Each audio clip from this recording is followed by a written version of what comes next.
behind his son. He gets across the 45, across the 50. He's still going 45, 40, 35, 30. Dropped down, and he's tackled at the 26-yard line. Perry, first down. We hit. A stunt hitting the backfield and dropped by Montez at the 40-yard line. He's going to be caught in the backfield, and he's going to be brought down for a loss. We score. Yeah, it's up con. Over the right-hand side, stretches for the end zone and in. Touchdown, Maroon. Got hired to Braxton. We Braxton West has got it. Touchdown, Perry. Touchdown, Perry. We are the only Maroons. We are brothers ready to take the field and battle together. In his second season, the captain, Coach Cameron Bennett, is the architect to victory. The time is now. Perry, first down. It's time for Perry Maroon football. Get him at the 15-yard line. Perry will take over. It must all be left on the field tonight. Again, touchdown, Perry. 4, 3, 2, 1, fire. Maroon through and true. Perry Maroon football is brought to you by Brown Duggar Funeral Home. Live, love, legacy. Custom Dental. We didn't invent dentistry. We just made it better. Devon Energy Corporation. Commitment. Runs deep. First Bank and Trust. Community-minded. Just like you. Ortho Oklahoma PC. Keeping you together. The Perry Daily Journal. Stillwater Medical Center. Commitment to excellence. Suddenly. Faster. Better. Easier. The Womack Insurance Agency. Steve Womack Farmers Insurance. We've got you covered. Van Chevrolet, where it's comfortable to buy a car. Perry Maroon football is also brought to you by DLS Printing and Design, Hair Naturally, Pen Network, Patio's Music Company, Hair It Is, and Thorn Original. Now we go live to the field with a call for tonight's game with the voice of the Perry Maroons, Brock Campbell, and color analyst Mike Shaw. And welcome to Daniels Field. Brock Campbell alongside Mike Shaw once again as we come to you with the Halloween edition of Perry Maroon football. for Perry Maroon football with the Chisholm Longhorns coming in here tonight. 7-1 on the year, 4-0 in district. Perry comes in with a 5-3 record overall and 3-1 in district. So this is for second place in the district. Yep, Whoever big. wins this ball game tonight will finish second place for sure. And then, of course, Chisholm has a game next week against Oh, by the way, the Hennessy Eagles. Yes. So they're already saying that will be for the district championship. But not so fast. Not so fast, my friend. Not so fast, my friend, as Corso would say. They got to get by your Perry Maroons first. And Perry is picked to get beat 35-7. But, judging on and what I've just seen with the guys in the locker room today, most importantly, Dawson Padilla, I think they're focused in today as opposed to last week. It just wasn't. It wasn't a great game, but they got the victory. It was ugly. 5 turnovers, 26-10 winners over Newkirk. And Mike, I think, with senior night, we got 12 guys. This is their last home game of the year, minus a playoff game if we get to host. I think they're going to come out with a little bit more fire in their bellies tonight. I think so, too. And you could kind of maybe call what Perry did last week looking ahead to this game, which, so we know, that's a dangerous thing to do. If they want to look ahead, much better team on the other side of the field than last week versus us. And, yeah, senior night's huge. Your 4 years, it culminates in the one game on a night like this. And senior night was just a special memory for me. I still remember the game. So I'm excited for them, and I know they're excited too. I think they're going to play a much better ball game. I think so too, and the key word tonight is focus. You're going to hear that in the pregame interview with Coach Cameron Bennett here in a little while, and I would agree with that. It's got to be more focused this week because last week we just came out, we played to the level of competition. We really did, and just played an ugly ball game. 3 interceptions, 2 fumbles. It was 12-3 at halftime on a team you really, really should have just throttled. Maybe you're right. Maybe they were looking forward to this ball game because they're human. They were in the ball game last year at Chisholm for a while, and then Chisholm just kind of the floodgates opened, and then they just took it to the Maroons after that. I missed that one. And Chisholm comes in with a very, very, I don't want to say big-headed attitude that they think this is going to be an easy game, but we're going to go over the Chisholm Longhorns in a little while, but they haven't played anybody. They really haven't. Perry's played Cashin, they played Hennessy, and they played Stroud. And those are all undefeated teams except one. And the other one should have been undefeated. It was a fluke game with Jones. Hennessy lost. Right. And, you're going to hear that in the interview. Coach Cameron Bennett said, he can take that. You've got 3 ranked teams in football right now that you've got your 3 losses right. to. So, the only team really that Chisholm has played thus far is the Thomas Bay, Custer Terriers, and they took beat it them to 41-12. And that was a Class A team, too. Yeah. So we understand the Class A. It doesn't matter what class it is because Cashion beat us. They were Class A.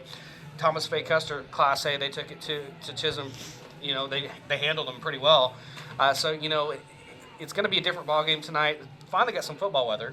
Oh, absolutely. This Nice. is magnificent weather. Nice, cool weather. It's going to get into the 20s later tonight. It should, freeze warning. And freeze warning. So it feels like football now. But when you look at these two teams, and these numbers are kind of skewed from MaxPreps.com. But you look at the rushing yards per game, 243 for Chisholm, 154.9 for Perry, and that's without Colby Mendenhall. Brian Hatfield did a heck of a job last week. And 2 weeks ago in Tennessee, we didn't have Colby. Exactly, and he filled we didn't in know as well. what happened. So. And then you look at their passing yards a game.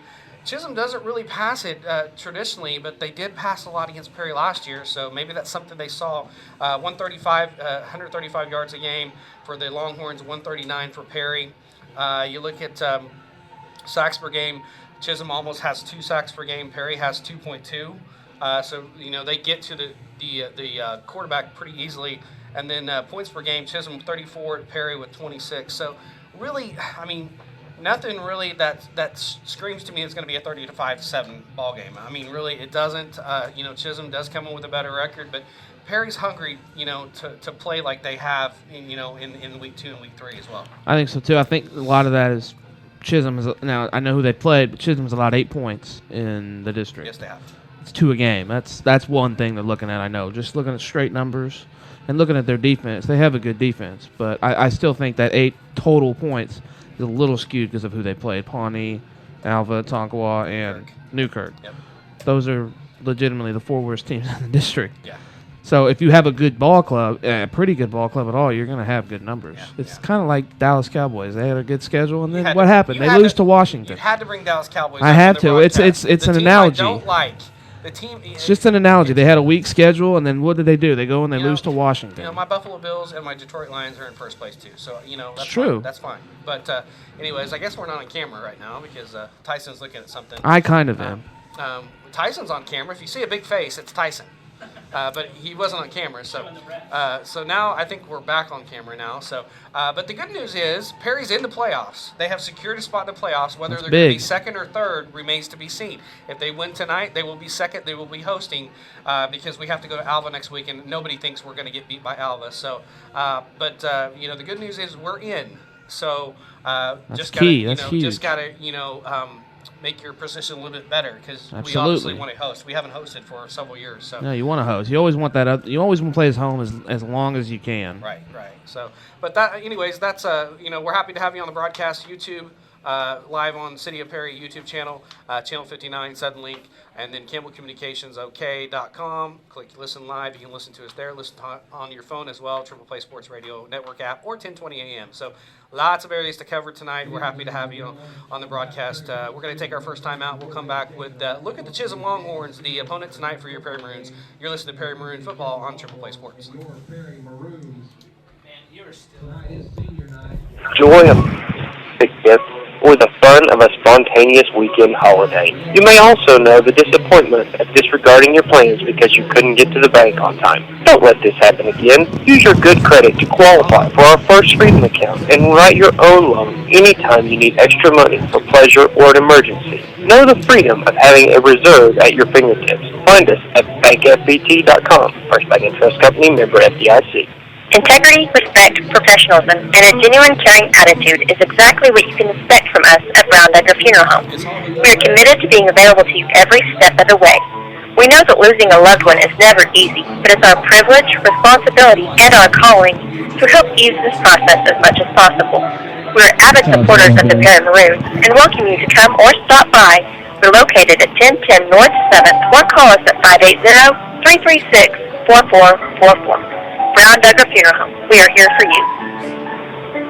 More than 1 million wild animals are killed each year illegally. Poaching is a major threat to our country's wildlife. I'm Tom Barry. I'm an actor with a desire to preserve living space for wildlife. The Humane Society Wildlife Land Trust does just that. Work with private landowners to protect wildlife, to preserve natural habitats. To learn more or to work with the Humane Society Wildlife Land Trust, call 800-729-SAVE. That's 800-729-SAVE, or visit wildlifelandtrust.org. Thank you. Much like the weather, your life could change at the drop of a hat. Don't be caught unprepared. You don't know what will happen tomorrow, but no matter what happens, you can make sure your loved ones are provided with a life insurance policy. Meet with your local agent, Steve Womack, and secure peace of mind, knowing you are protecting the ones you love. Check. You can visit with Steve at 623 Delaware Street in Perry, or call him at 580-336-6300. He also invites you to visit his website at www.farmersagentt.com/SWOMAC. Perry Maroons football pregame show is brought to you by First Bank and Trust Company of Perry. Just like the Maroons, your friends and neighbors at First Bank are proud supporters of this community. First Bank is located at the corner of 7th and Delaware in Perry, or you can call them at 580-336-562 for all of your banking needs. First Bank and Trust, community-minded, just like you. Hey, welcome back to Danielsville. Brock Campbell alongside Mike Shaw. As I hope my mic is a little bit better now. I think we've got it fixed. Still doesn't sound real great, but maybe we'll get it fixed after this break. We're going to take a look at the Chisholm Longhorns. Man, it does sound kind of weird here, Tyson. So I don't know what it is, but am I coming through clear? I can hear you better. Yeah. Okay. It just feels weird, but anyways, we're going to look at the Chisholm Longhorns. 7-1 record, 4-0 in the district. They come in tonight's ball game. Last year's record 9-2, so they got to the first round of the playoffs and they got defeated. I think it was by I want to say it was OCS, but I'm not sure. But anyways, head coach Joey Reiner, 10th overall year in coaching, 6th as the head coach at Chisholm. He had 3 years here as an assistant coach at Perry, 2 as defensive coordinator, and 1 year as offensive coordinator John Marshall. So he's been in a couple places. Both sides of the ball, too. Went to O'Keene High School, went to Oklahoma State, so he's a former Cowboy. Philosophies to the game, most important is he wants to play the game fast, and you're going to see that with Chisholm. They play fundamentally sound on defense, and they don't allow big plays, and offensively they're going to strive to run to the ball and really set up the passing game. So very balanced. They're very balanced. The offense is a hybrid wing T. And it's a lot of misdirection, Mike. You're going to see a lot of jet sweeps. You're going to see a lot of ball control offense, running the ball. And then you're going to see some play action pass. You might see Bailey Cross come across the backside as a receiver and throw deep too as well, because he can throw the ball. He's going to be their quarterback next year, as Taggart Brown's going to be exiting as a senior. So their defense. Talk about their defense. A 4-4 stack. Now tell us what exactly that is, Mike. 4-4 stack's very, very different from most 4-4s. You think with the 4 down linemen, 3-point stance. What they'll do, they're two down linemen tackles, we'll call them. Run in a 4-point stance. And what that allows them to do, it allows for more explosiveness in one direction, a 4-point stance does. And what they like to do, they like to get up the field, cause a lot of havoc with the guards and the centers. If you're going to pull and trap, so you got guys in the backfield really quickly. What their DNs do is in a 2-point. And basically, that's just standing up like this. That's all a 2-point is. And it allows them to see the field better. It allows them to see the backfield better, see what's going on. They play more straight up. They don't blitz a lot, what I've noticed. Of course, Pawnee and Tonkwall the week before, they flooded the box with 9 men. They're not going to do that tonight because we throw. But that's basically what I saw from the defensive linemen. And they're very sound, like Coach said. Their coach said they're technically sound. They don't get out of their gaps. They don't overplay anything. That's just kind of how they like to play. They like to play solid and don't give up any big plays. That's really kind of their philosophy, and I agree with it. Well, then I asked Coach, what the strengths of the team was, and team speed and numbers, and we've seen that on film. Both of those things. They have really good team speed.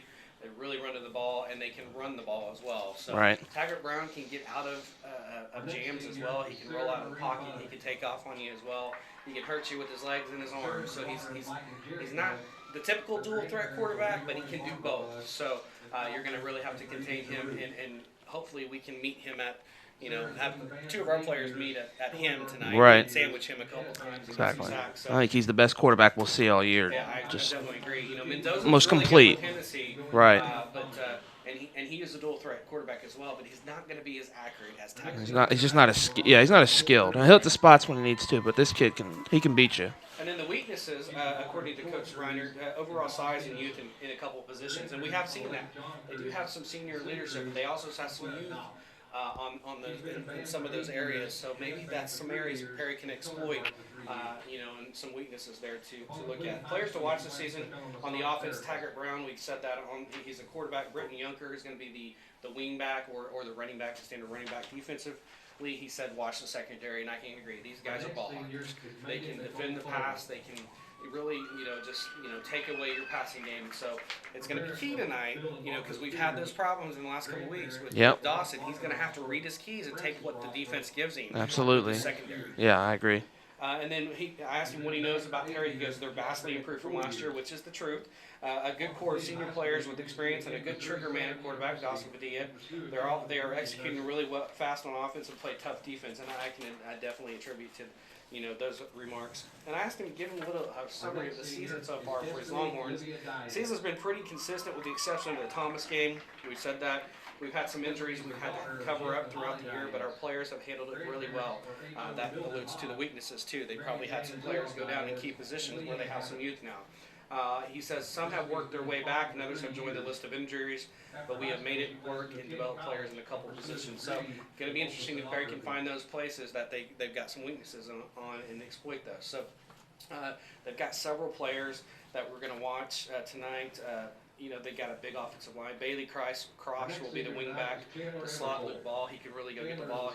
One of their top receivers, Britton Yunker. Austin Swan, big physical receiver for Chisholm, and he can go and get the ball because he's got the height advantage too on our corners.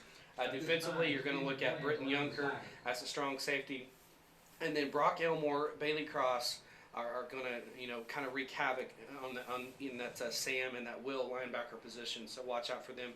Then they got Ball, Swan, and Johnson back in the secondary. So that's a really good secondary, too. So that's a little bit of what's going to happen tonight with the Chisholm Longhorns and what you're going to see on the field, on the broadcast, and all that good stuff. So that's a look at the Chisholm Longhorns. Once again, 7-1 overall, 4-0 in the district. And we're going to take another time out. We're going to come back with Coach's pregame interview after this. You're listening to Perry Marine Football from Triple Play Sports. So we care about where and how it's produced. At Devon Energy, we're not just providing energy, but responsible ways to supply it. That's why we're proud supporters of the areas where we live and work. Because just as important as what the world needs today is what it needs for tomorrow. Devon Energy. Commitment runs deep.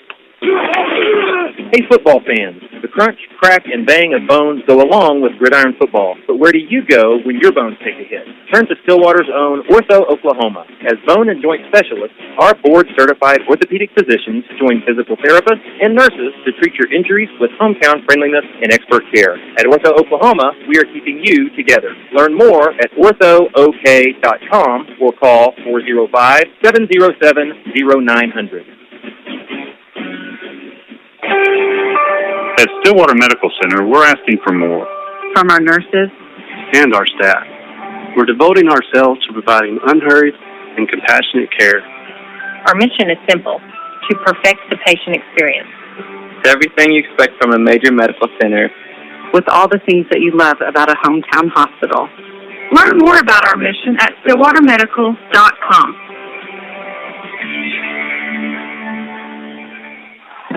Just like the Perry Maroons football team practices hard and plays even harder, Vance Chevrolet GMC Buick of Perry works 24/7 to provide customers with the very best selection and service.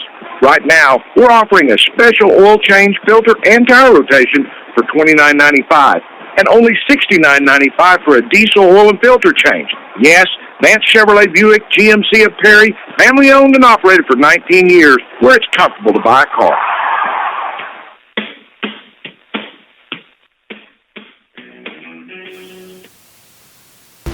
Welcome back to the Perry Marine pregame show. With me now, as he always is every week, is your head coach, Cameron Bennett. And, Coach, let's talk about Newkirk first. It was a strange game. It seemed that we played to the level of the competition, but we got the win. Assess that game, and what did you talk about in the film session with the team this week? It was one of those games, kind of felt like Blackwell. I mean, it was just kind of one of those eerie games that, it was, I guess it is what it is, I guess. But, we talked about just playing with effort.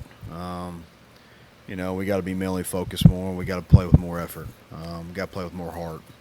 And that was the main focus this week is just trying to play for heart, man. Give it all you got and play effort and be focused.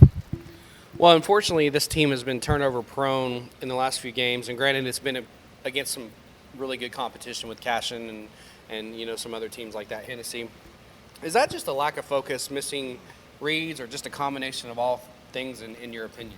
Oh, I mean, obviously against Cashin and Hennessy, give them all the credit in the world. They do a good job, and they're obviously, our 3 losses. I mean, Strout's undefeated, Cashin's undefeated. Hennessy lost to Jones on a fluke, to be honest with you. To be honest with you, they all should be undefeated right now, and that's not a bad gig. I mean, I'll take 3 losses against, the number 2 team in state, the number 6 team in state, and then the number 4 team in that Class A. Right. I mean, all in all, it's a lack of us. It's a lack of us not playing up to our potential. It's a lack of us not making the right reads. It's a lack of us being kind of unfocused on what we're doing. And we're still pretty young at some spots, and that's a lot of the case too. You don't call him out, but Dawson's made a couple young mistakes. But he's a sophomore. I mean, he just turned 15 not long ago. I mean, so he's a young sophomore. He's just got to keep getting better, and we just got to. We got to protect up front better for him. Last week we did a horrible job up front. Our O-line, especially our left side, and those guys need to step up this week. I thought adding Braden at running back after, unfortunately, Brian went out hurt for a couple plays, added another dimension, and certainly not taking away from anything from Brian because he played his butt off. Is that something we're going to see more of tonight, like a little wrinkle, and as the season progresses with Braden back there? Well, we're trying to get guys that want to play and that guys in good spots that could help us. And, and we may put him in there tonight. We may not. It just depends on, what we feel like doing that helps us be more successful. Obviously, if he's back there, we gave him the ball every time, or at least try to give him the ball every time. So that obviously becomes a, when they look and see that, hey, if he's back there, they're going to try to give it to him. Which, Braden's a good athlete, and he does a lot for us. And it's just another thing that we got, and that obviously missing Kobe hurts us for his speed. We're just trying to put our guys in successful situations to make plays and to win football games.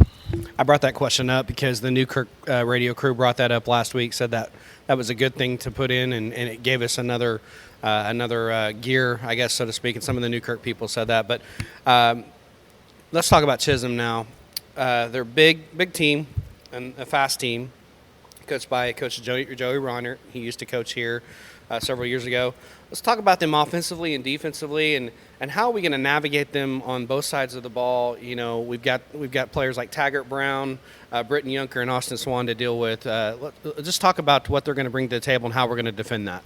Well, they're like us. They got a lot of guys going both ways. Obviously, they returned 8 starters, I believe, both sides of the football. And those 3 guys they're talented. But the thing is, they haven't been battle tested. They haven't really, and I hate to say this, but they haven't really played anybody like we have. Thomas Fay, and that's it. Fairview's okay. Fairview's 5-3. Okeem, man. We scrimmaged Okeem, and Coach Warlaw's told me. they're down this year. And then Watonga, I remember when Watonga used to be unbelievably good, and now they're down. I think they're 1-7. And they haven't played Hennessy. They play Hennessy next week. So, our kids have played some tough teams and battled through some tough games. And, and it'll be interesting to see what their kids do when they play us. And hopefully we can come out and with some effort and be fired up. Obviously, it's senior night and get after it.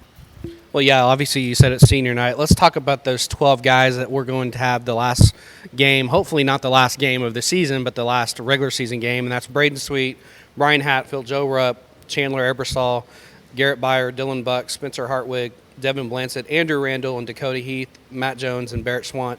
Tell me, what do they mean to you as your second year here at Perry and to the program? Well, obviously those guys, they've been here since day one, and they've all 12 of them done a great job. They bought into what we're doing.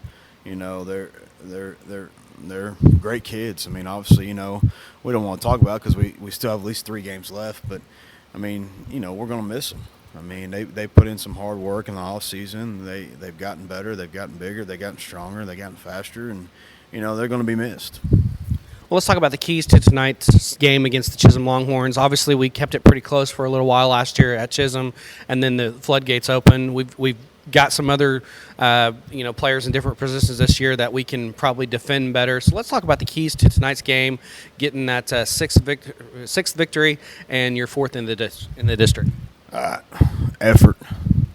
Yeah. I mean, that's what the bottom line is. It's effort. I have some pride, and we talked about since day one, since I've been here, and if we play up to our potential, man, I mean, who knows what could happen, and that's what we preach, but just effort. Give it everything you got.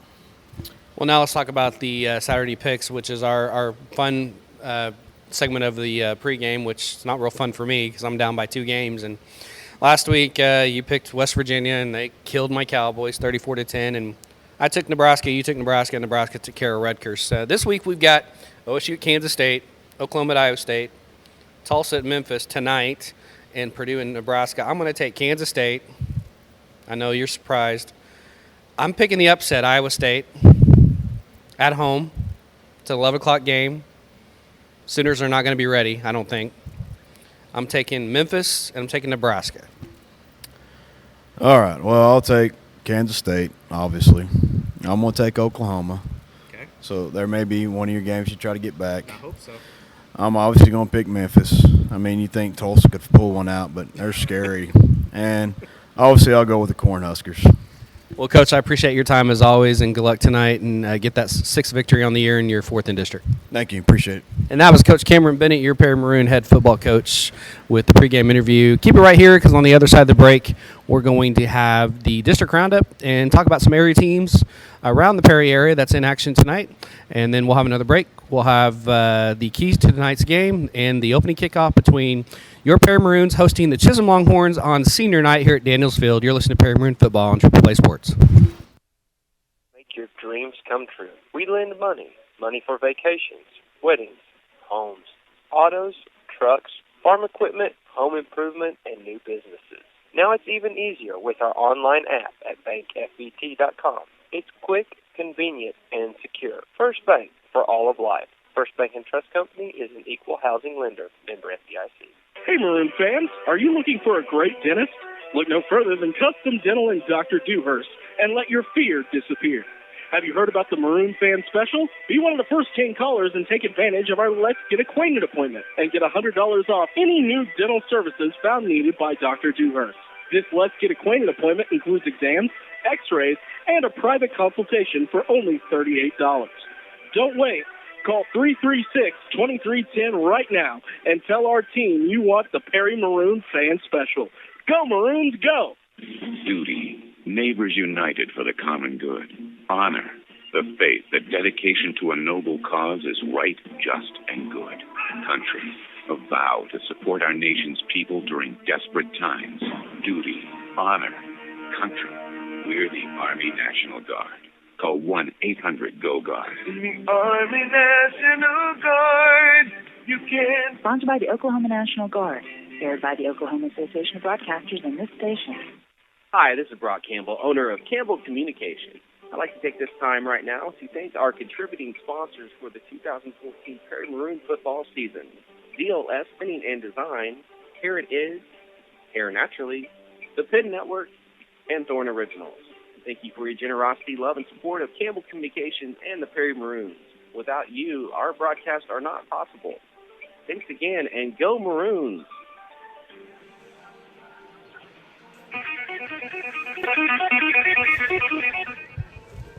And welcome back to Perry, Oklahoma, Danielsville. Brock Campbell alongside Mike Shaw as we're going to go through the district matchups tonight. Week 9.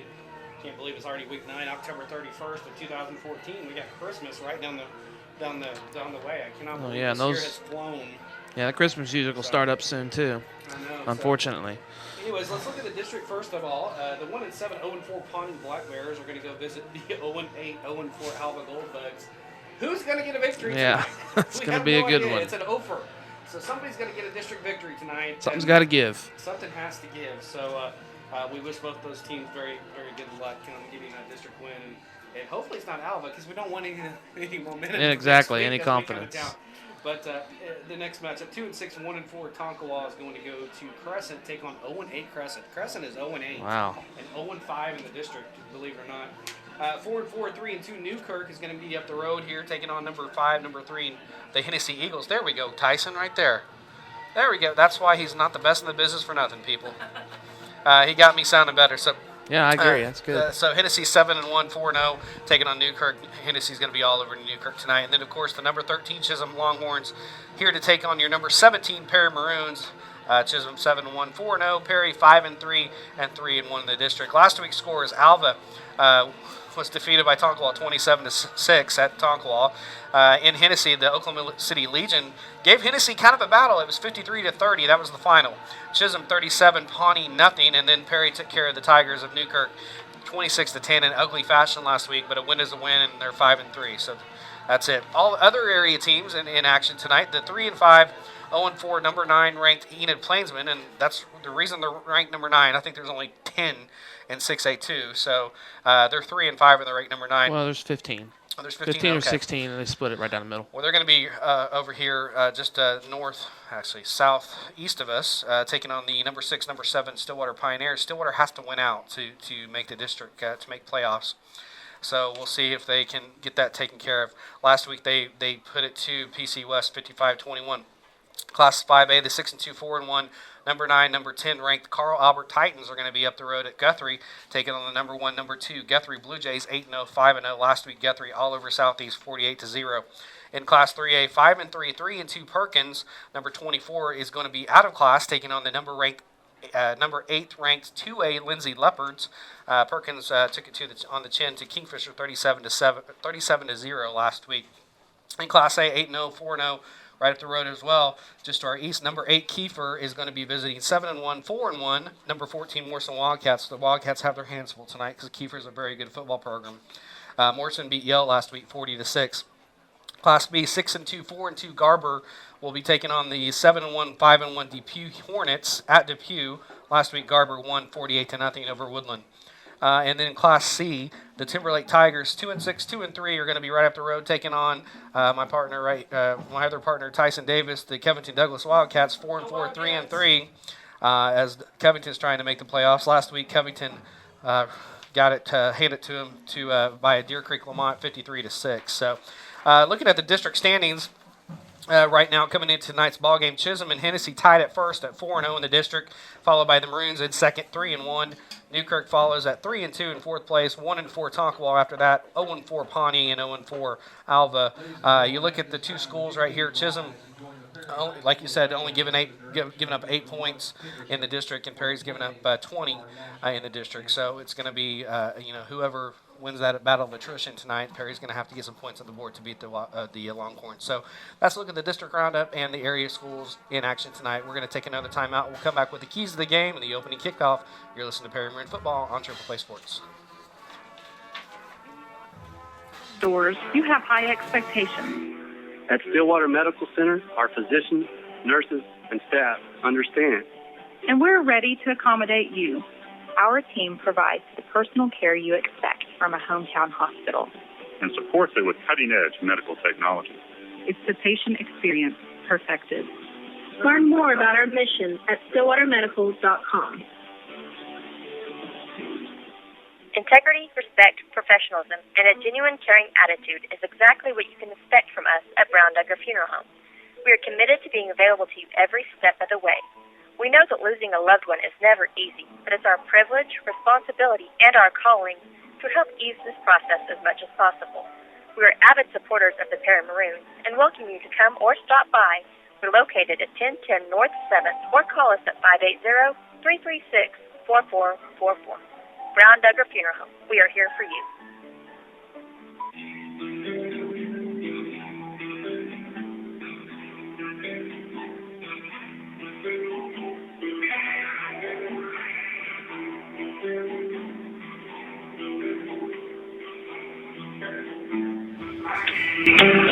And welcome back to Daniels Field. Brock Campbell alongside Mike Shaw, Tyson Davis as well. Happy to have you on the broadcast here live from Daniels Field as Perry's getting ready to host the Chisholm Longhorns. Number 13, Chisholm in town, taking on the number 17, Perry Maroons. And we got about 9 minutes and 36 seconds to go when, Mike, let's talk about, I got the window open, so sorry. Yeah, I'll be all right. Let's talk about the keys to tonight's victory. You heard in the pregame interview with Coach Bennett that, his key was just a focus. That was his only key.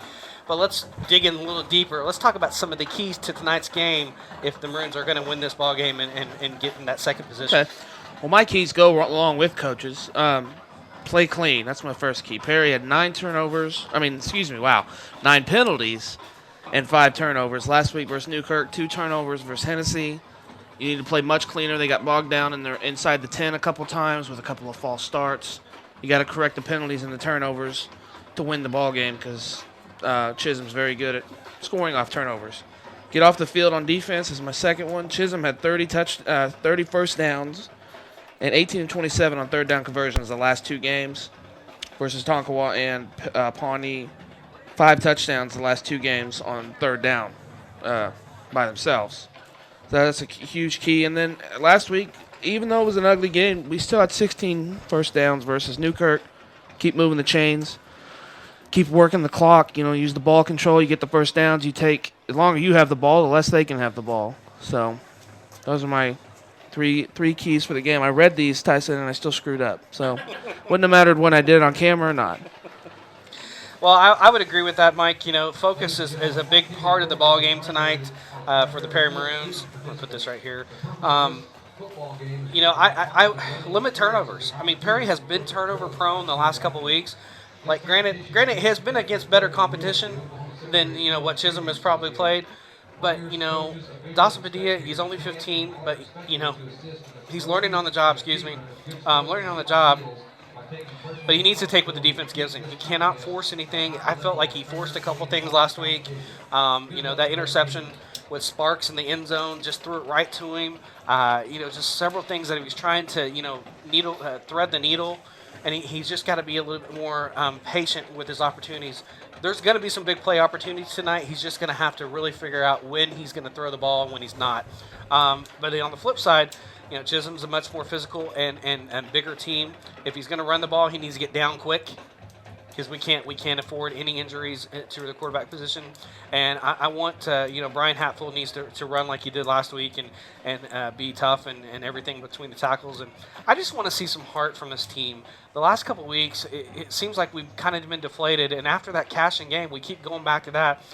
It's after that game we just kind of the wind went out of our sails for some reason. I don't know what happened, why that broke our spirits or whatnot, but you're in the district race right now for second place and to host. And if you don't come out here fired up on senior night, thinking that you can get a host if you win the game, then there's something wrong with you.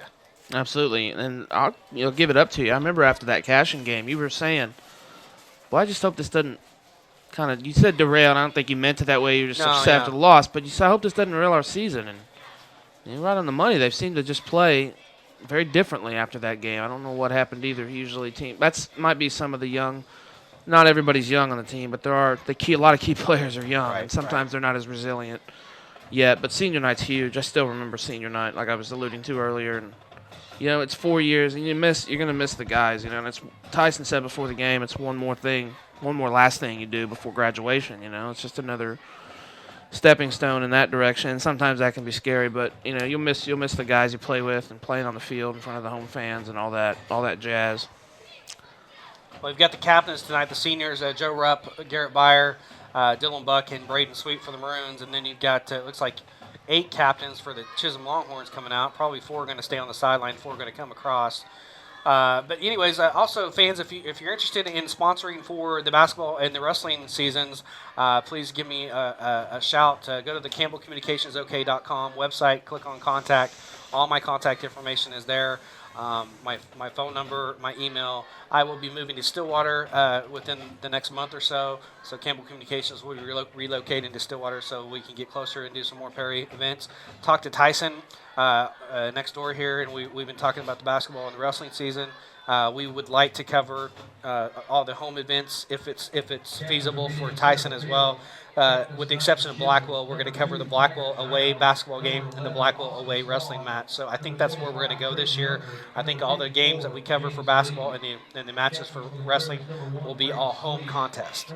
And those will all be on YouTube, Suddenlink, Channel 59 as well, all that stuff. And Mike is going to get an education in wrestling for broadcast this year. He hasn't ever done wrestling, but he's watched wrestling. He's from Putnam North. He went to OSU, so he knows wrestling. So that's going to be good for him to get on the wrestling broadcast this year as well. But he knows basketball, so he'll be on there as well. So even though I'm short and wide, I do know basketball. We've got a lot of broadcasts still coming to you for the rest of the year. But hey, we're not done with football yet. So I'm talking like we're done with football. We're not done with football. It's just house cleaning. It's just house good cleaning. housekeeping. I'm just getting this out there for all the fans because we are looking for a couple more sponsors for the basketball and wrestling season. So if you're interested, just go to the contact page on CampbellCommunicationsOK.com. With that, if you have any scores tonight from the district or the area scores or schools around Perry or just anyone, you can text those to 405-204-4246. That's 405-204-4246. We'll be happy to get those on the air for you. We'll have a halftime scoreboard show as well. And also at halftime, we're going to have Coach Ron Dwyer, the head coach of the Lady Perry Maroons basketball team. So he'll be up here at halftime. I hope he remembers that he's coming up here because I forgot to remind him. So I don't know who won the toss. I think Chisholm might have won the toss. So if that's the case, then I think they deferred. I think Perry's going to have the ball, but I might be wrong on that one. So we got about 3 minutes to change, and got a decent crowd here. It's a cold night. It's finally football weather, though. Not many people have come over from the Enid area for the Chisholm Longhorns. Got the band over there. Perry, I would say the stands are probably about 3/4 full on senior night here. We're gonna dip down into the high 20s tonight by the time the night's over. Freeze warning tonight, but finally football weather. And happy Halloween, by the way, to everybody. Hope you got your trick-or-treating in at the square and around some houses before you came out to the ball game. If not, you did it, and you're at home watching or listening to us. We're happy to have you as well. So we're 2 minutes to go, and we're going to have the Perry Maroons coming out. Chisholm's getting ready to come out. They're just walking through their line like that's. I've never seen that one before. They're not running. They kind of have a swagger. Oh, no, I see what they're doing. I've never seen that. That's kind of a Remember the Titans-esque thing, except they're not dancing. Yeah. Well, I like that movie, but that kind of stuff always bothers me when I see teams do that. It's kind of on cocky camera. to me, and arrogant, and they do have an edge to them. They have come into the ball game thinking like I said, they think they're going to take care of Perry pretty quickly and early and get to the district championship game next week against Hennessy. So if they want to go ahead and think that and overlook the Maroons, then go for it. I remember. You know, I don't try to live back my own life too much, but I remember hearing, I can't. The Tulsa Union boys in the semis saying, I can't. I'm just afraid of what we're going to do to these Panthers, and we ended up beating them 42-28. Nice. Could have been a lot worse. So have the arrogance. Just if you don't bring it on the field, get ready. And with that, here come the Longhorns from their end zone. Basically, they don't have a tunnel here. And the Prairie Maroons get ready to come out of the helmet, which is kind of it's not lined up correctly for some reason tonight. No, but they're ready. You can see them bouncing around. Here they come. They're coming out of the helmet. Here come the Prairie Maroons down the band tunnel and the fans and everything. Everybody out there supporting them in the line, and come over here to greet Coach Cameron Bennett. Perry with the maroon tops, the maroon bottoms, the maroon helmets with the gray P on the helmet. Chisholm all white tonight. They usually wear red bottoms. Yeah. We've seen all that in film, but they decided not to go to red tonight. But it's all white with the blue numerals, which is going to be tricky to see. White helmets with the red Longhorn emblem on the helmet. So that's your uniform report. Wait, I tell you, Perry they really go out this maroon theme, don't they? Yes. Top to bottom. Top to bottom. All maroon. Yeah, Longhorns, they kind of look like Hennessy out there right now, actually. Just, a little bit of red splashed in. Yeah. It's kind of interesting. So they will be kicking off. So they did win the toss. They deferred. So Perry will get the ball to start the ball game. And back deep will be Braden Sweet. Mason Taylor will be back there as well. They're going to play thought they were going to look like they were going to play up, like they were expecting a short kick, but now they're going to go back deep. Braden's going to go back deep by himself. We got Mason Taylor over here on the – where's he going? He's still running. Just kind of out there squirreling around. He's just kind of squirreling around. I'm trying to broadcast here. Mason, where are you going to go here? There he is. He's going to be on the left Liam side. Switched, yeah. Liam's going to be there he goes there back on deep the right, again. And Joe Rupp will be in the center at the 25. Back to kick will be Austin Swan, I believe, for Chisholm. As it looks like 11. You're right. He'll be kicking from his own 40. Kicking to the south. Perry will begin south to north. There's the kick, and we're underway. It's going to be a short kick taken by Joe Rupp about the 22. Crosses the 25, 30. Has a little bit of a hole. Gets across the 35 to about the 33-yard line. That's where we're going to be 1st and 10 for Perry at the 33. Austin Swan, the kicker, on the stop for the Longhorns. As we're going to flash the lineups here across the screen for Perry. At quarterback will be Dawson Padilla. Tailback will be Brian Hatfield. Fullback will be Garrett Byer, as I'm going quick. Yep, that's the Chisholm starting lineup. We'll get the Perrys up here. Dawson Padilla in the shotgun formation. It's only the second time we've done this. Pistol formation. Gets a snap. Going to hand it to Brian Hatfield on the right side. He gets nothing. Driven back. Might have lost a yard. And, yeah, they're going to mark him back to the 33. A loss of 1. So 2nd and 11. There's the lineups here. Dylan Buck, Matt Jones, Parker Gostock across the line for the Maroons. Barrett Swanton, Andrew Randall there. The last of the line for the Maroons. Defensively, Pettis, Lee, and Curlis across the line for the Longhorns. Hancock, Almore, and Biggers, the backers, and the DN. Cross, Ball, and Johnson in that vaunted secondary. Dawson Padilla now in the shotgun again. Takes a snap, gives it Brian Hatfield around the right side. Falls forward across the 35. And he got probably 2 yards, so we're going to call it 3rd and 9 upcoming for Perry. Perry opening up a little conservatively tonight. Maybe going to go play action up here, go up top. Chisholm stacking the box again with 8. Big 3rd down and long for the Maroons upcoming. Dawson Padilla in the shotgun, flanked by Brian Hatfield to his right. 2 receivers to the far side, 1 in the near. Gets a snap, he's going to roll to his right, looking under pressure, still looking, fires across his body, he's intercepted. And he did exactly what he shouldn't have done. He probably should have eaten that one. Yeah, he should have. Or thrown it out of bounds. That's a young thing right there. Going to see how he bounces back after that interception early here, partner. We'll see how Dawson just bounces back, but we'll do the Chisholm offense now. Quarterback for the Longhorns, Brown. Tailback, Yunker. Wide receiver, Swan. The slot, Luke Bowl. Wingback, Bailey Cross. Tight end, Karsten Brady. Across the line, Hancock, Biggers, Pettis, Curlis, and Lee. That's the offense for the Chisholm Longhorns. In the shotgun is Taggart Brown, and we've got a false start movement. And it's going to be on Chisholm, I believe. We'll do the Perry defense. Andrew Randall, Dylan Buck. Andrew Randall, defensive end. Dylan Buck is linebacker. Hatfield, the linebacker. It's going to be offside on Chisholm. Vollmer, Sweet, and Clausen in the backfield. Rupp and Dell in the secondary. That's the defense for Perry. I got to get better at that. That's the second time we've done that, though, yeah, partner. It's the second time I've done that. So it's going to be 1st and 15 for the Longhorns. And Brown will have the shot. He'll see, looking over for the play. They don't really go under center much, and it's still not going to be under. In the shotgun is Brown. Behind him is Yunker. 1 receiver to the right, 1 receiver to the left. Back to pass is Brown. He's going to pass, finding Austin. Picked off. And it's picked off by Drake Dell. A great cover over there from the secondary position. Drake Dell, nice read on Austin Swan, and Perry gets the ball back. Huge. That was a very nice play by Rupp. He watched the quarterback's eyes the whole way. And he overthrew the receiver, and Dale just went up and grabbed it. Nice play by Drake. Great coverage by Joe Rupp, and then Drake Dell coming over on the cover from the safety position. And it's 1st and 10 for Perry at the 32-yard line. 4 receivers, 2 to the near, 2 to the far. 1 back set pistol formation. Dawson Padilla takes a shotgun snap. He's going to hand it to, he's going to fake it. He's going to throw down the right side of the line of scrimmage to Garrett Byer. Gets across the 35 and dump truck down about the 36-yard line. Pick up a 4 on the play. 2nd and 6 for the Maroons.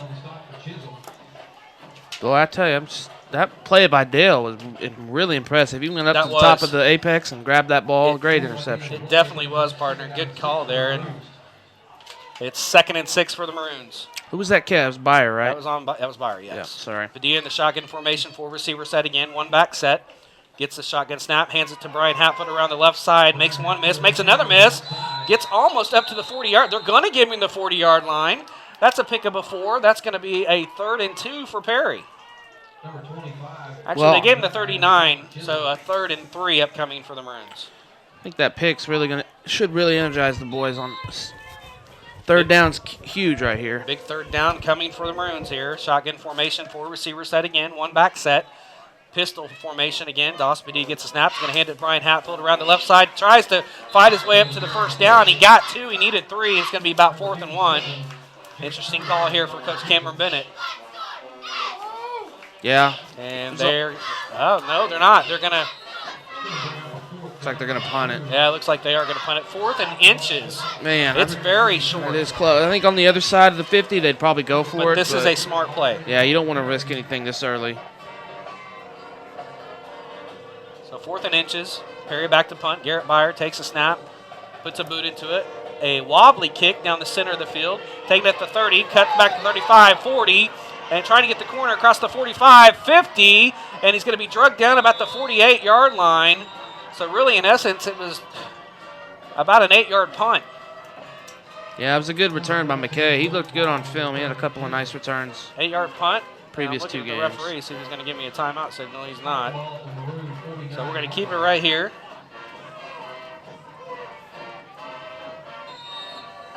First and 10 for Chisholm at the Perry Maroon 49-yard line. Brown gets a snap. He's going to hand it to Yunker across the left side. Doesn't get much, maybe 1 yard. Brings up the 2nd down and 9 for the Longhorns. I think that was Yunker. Get my Chisholm lineup here. They throw a lot of guys out there that'll run the ball. If it was 22, it was Yunker. Although, well, might have been 25's Yunker. 25, yeah, that was Britton Yunker on the carry. So it's going to be 2nd and 10. They didn't give him anything, but there's a penalty on the play, a personal foul on Chisholm. Chisholm was moving forward like it was on Perry, and the referee did kind of a double take, and Chisholm was like, oh, okay, it's on us. We're going to have to move back. And it was a no gain, so it's going to bring up a 2nd down and 25. So far, so good for Perry. 1 turnover apiece on both teams. But I'm liking how Perry has come out with a little bit more intensity than last week. They do seem to have a lot more energy tonight, partner. You're right.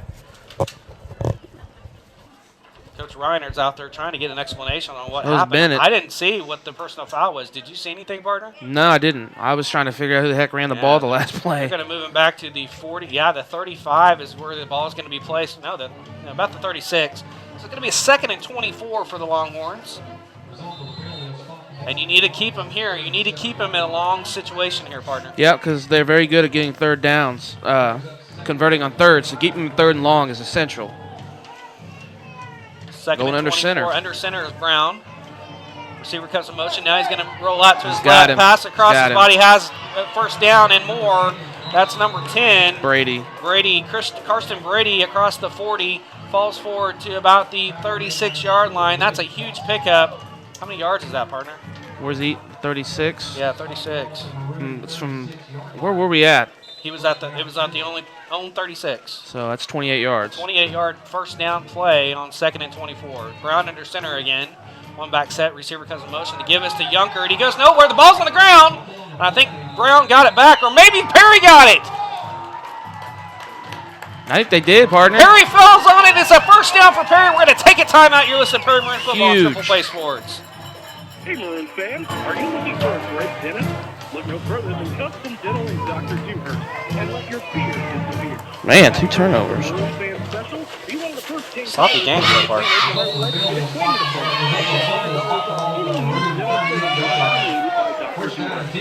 Let's Get Acquainted appointment includes exams, x-rays, and a private consultation for only $38. Don't wait. Call 336-2310 right now and tell our team you want the Perry Maroon Fan Special. Go Maroons, go! Hey, welcome back to Danielsville. Brock Campbell alongside Mike Shaw as Perry's first play after that fumble recovery. Dawson Padilla's pass falls incomplete on the right side to Braden Sweet. So it brings up 2nd and 10 for the Maroons at their own 38-yard line. A sloppy game so far. Perry's on the right side. Excuse me, partner. Padilla in the shotgun formation, pistol formation, hands it off to Brian Hatfield around the left side, gets across the 40, and he's hit hard and marked down about the 43-yard line. Let's pick up 5 yards. That's going to bring up a more manageable 3rd and 5 upcoming for Perry. Right, I was just going to say, partner, I know it is sloppy, but right now Perry's on the right side of the turnover battle, and that's what you got to do to win games. They've been on the wrong side the last couple weeks. So 3rd and 5. Perry 0 of 1 so far on 3rd down conversion. Dos Padilla in pistol formation. 2 receivers to the near, 2 to the far. 1 back set. Gets a snap, back to pass, fire in the slant. It's complete to Joe Rupper across midfield to the 48-yard line. A pickup of 7, a 9-yard pickup and a first down for Perry. Man, that was a strike by Padilla. Absolute missile on that one. That's more like we're used to seeing there, partner. Yep, and that's the kind of plays that he's good at throwing. Those corners, those 10-yard corners, or posts and slants. He's really good at throwing those. That was a post, not a corner, but excuse me.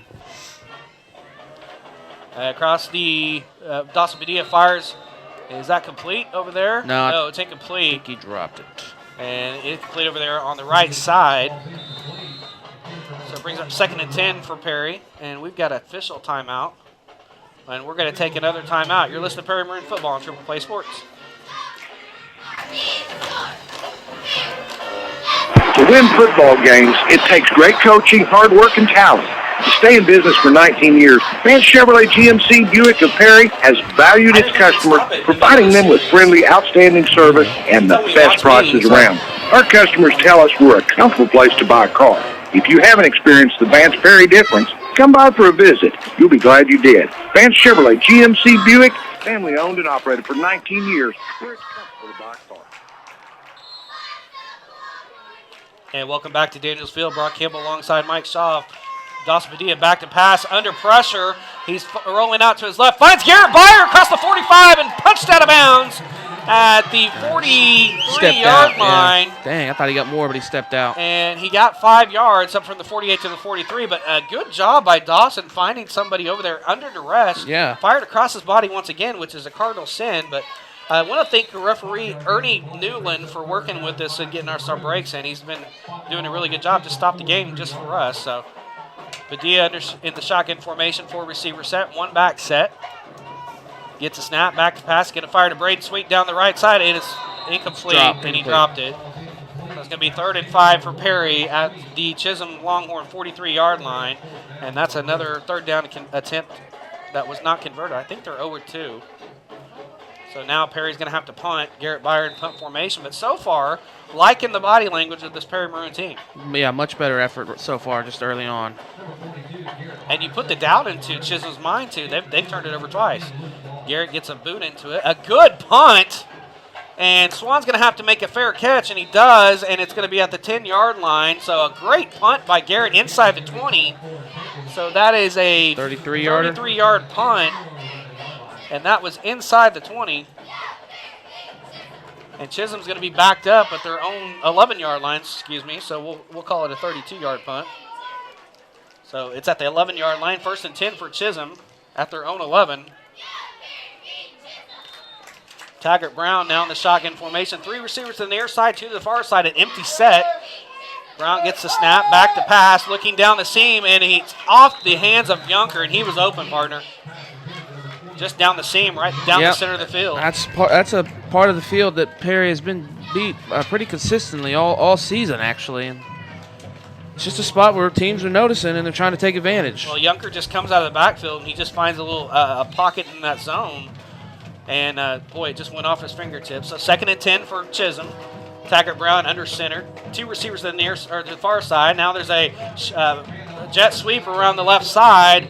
And can't tell who that was. I think it was 12. If it was 12, that was Bailey Cross, and it was Bailey Cross on the carry, and he got up close to the first down. We'll give him about 8 yards, I think, maybe 9. Let's see where they mark it. Chisholm quickly up to the line of scrimmage, 3rd and short. Taggart Brown's going to take it himself up the center of the field, and where they marked it, I think he got the 1 yard needed, and I think that's a first down for Chisholm. But no indication yet. There it is. First down for Chisholm as a 1-yard gain. Their second first down of the ball game. So 1st and 10 for Chisholm. Ball game going quickly, trying to stay afloat here. Brown under center now. 2 receivers to the far side, 1 to the near. Receiver comes in motion now to the left. He gets a snap. There's a false start. It's a legal formation. Against Chisholm, illegal formation, according to my partner. I think he's right. As referee... It's one or the other. We're both... Newland's going to make the indication. Offside against Chisholm. I've never seen the offside call twice in a ball game against the offense. Yeah, it's usually a false start, I thought. But it's against Chisholm. It's going to mark him back 5 yards. That's really strange. Brings up a 1st and 15 for the Longhorns. Huh?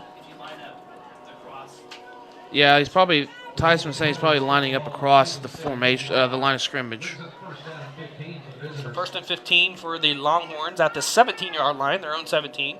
2 receivers to the far, 1 to the near, 1 back set. That's Yunker. Gets the ball around the left side. He gets tripped up at the line of scrimmage, falls forward for maybe a couple. Up maybe to the 20. He's close to the 20. He actually got across the 20. He got to the 21. He's picking up 4 yards. 2nd and 6 upcoming. Or excuse me, 2nd and 12 for the Longhorns. The receiver comes in motion. Taggart Brown rolls to his right, fires across his body. It's, good hit! It was going to be complete, but Braden Sweet just brought the hammer on the receiver and knocked the ball out. Great defensive stop by Braden Sweet there.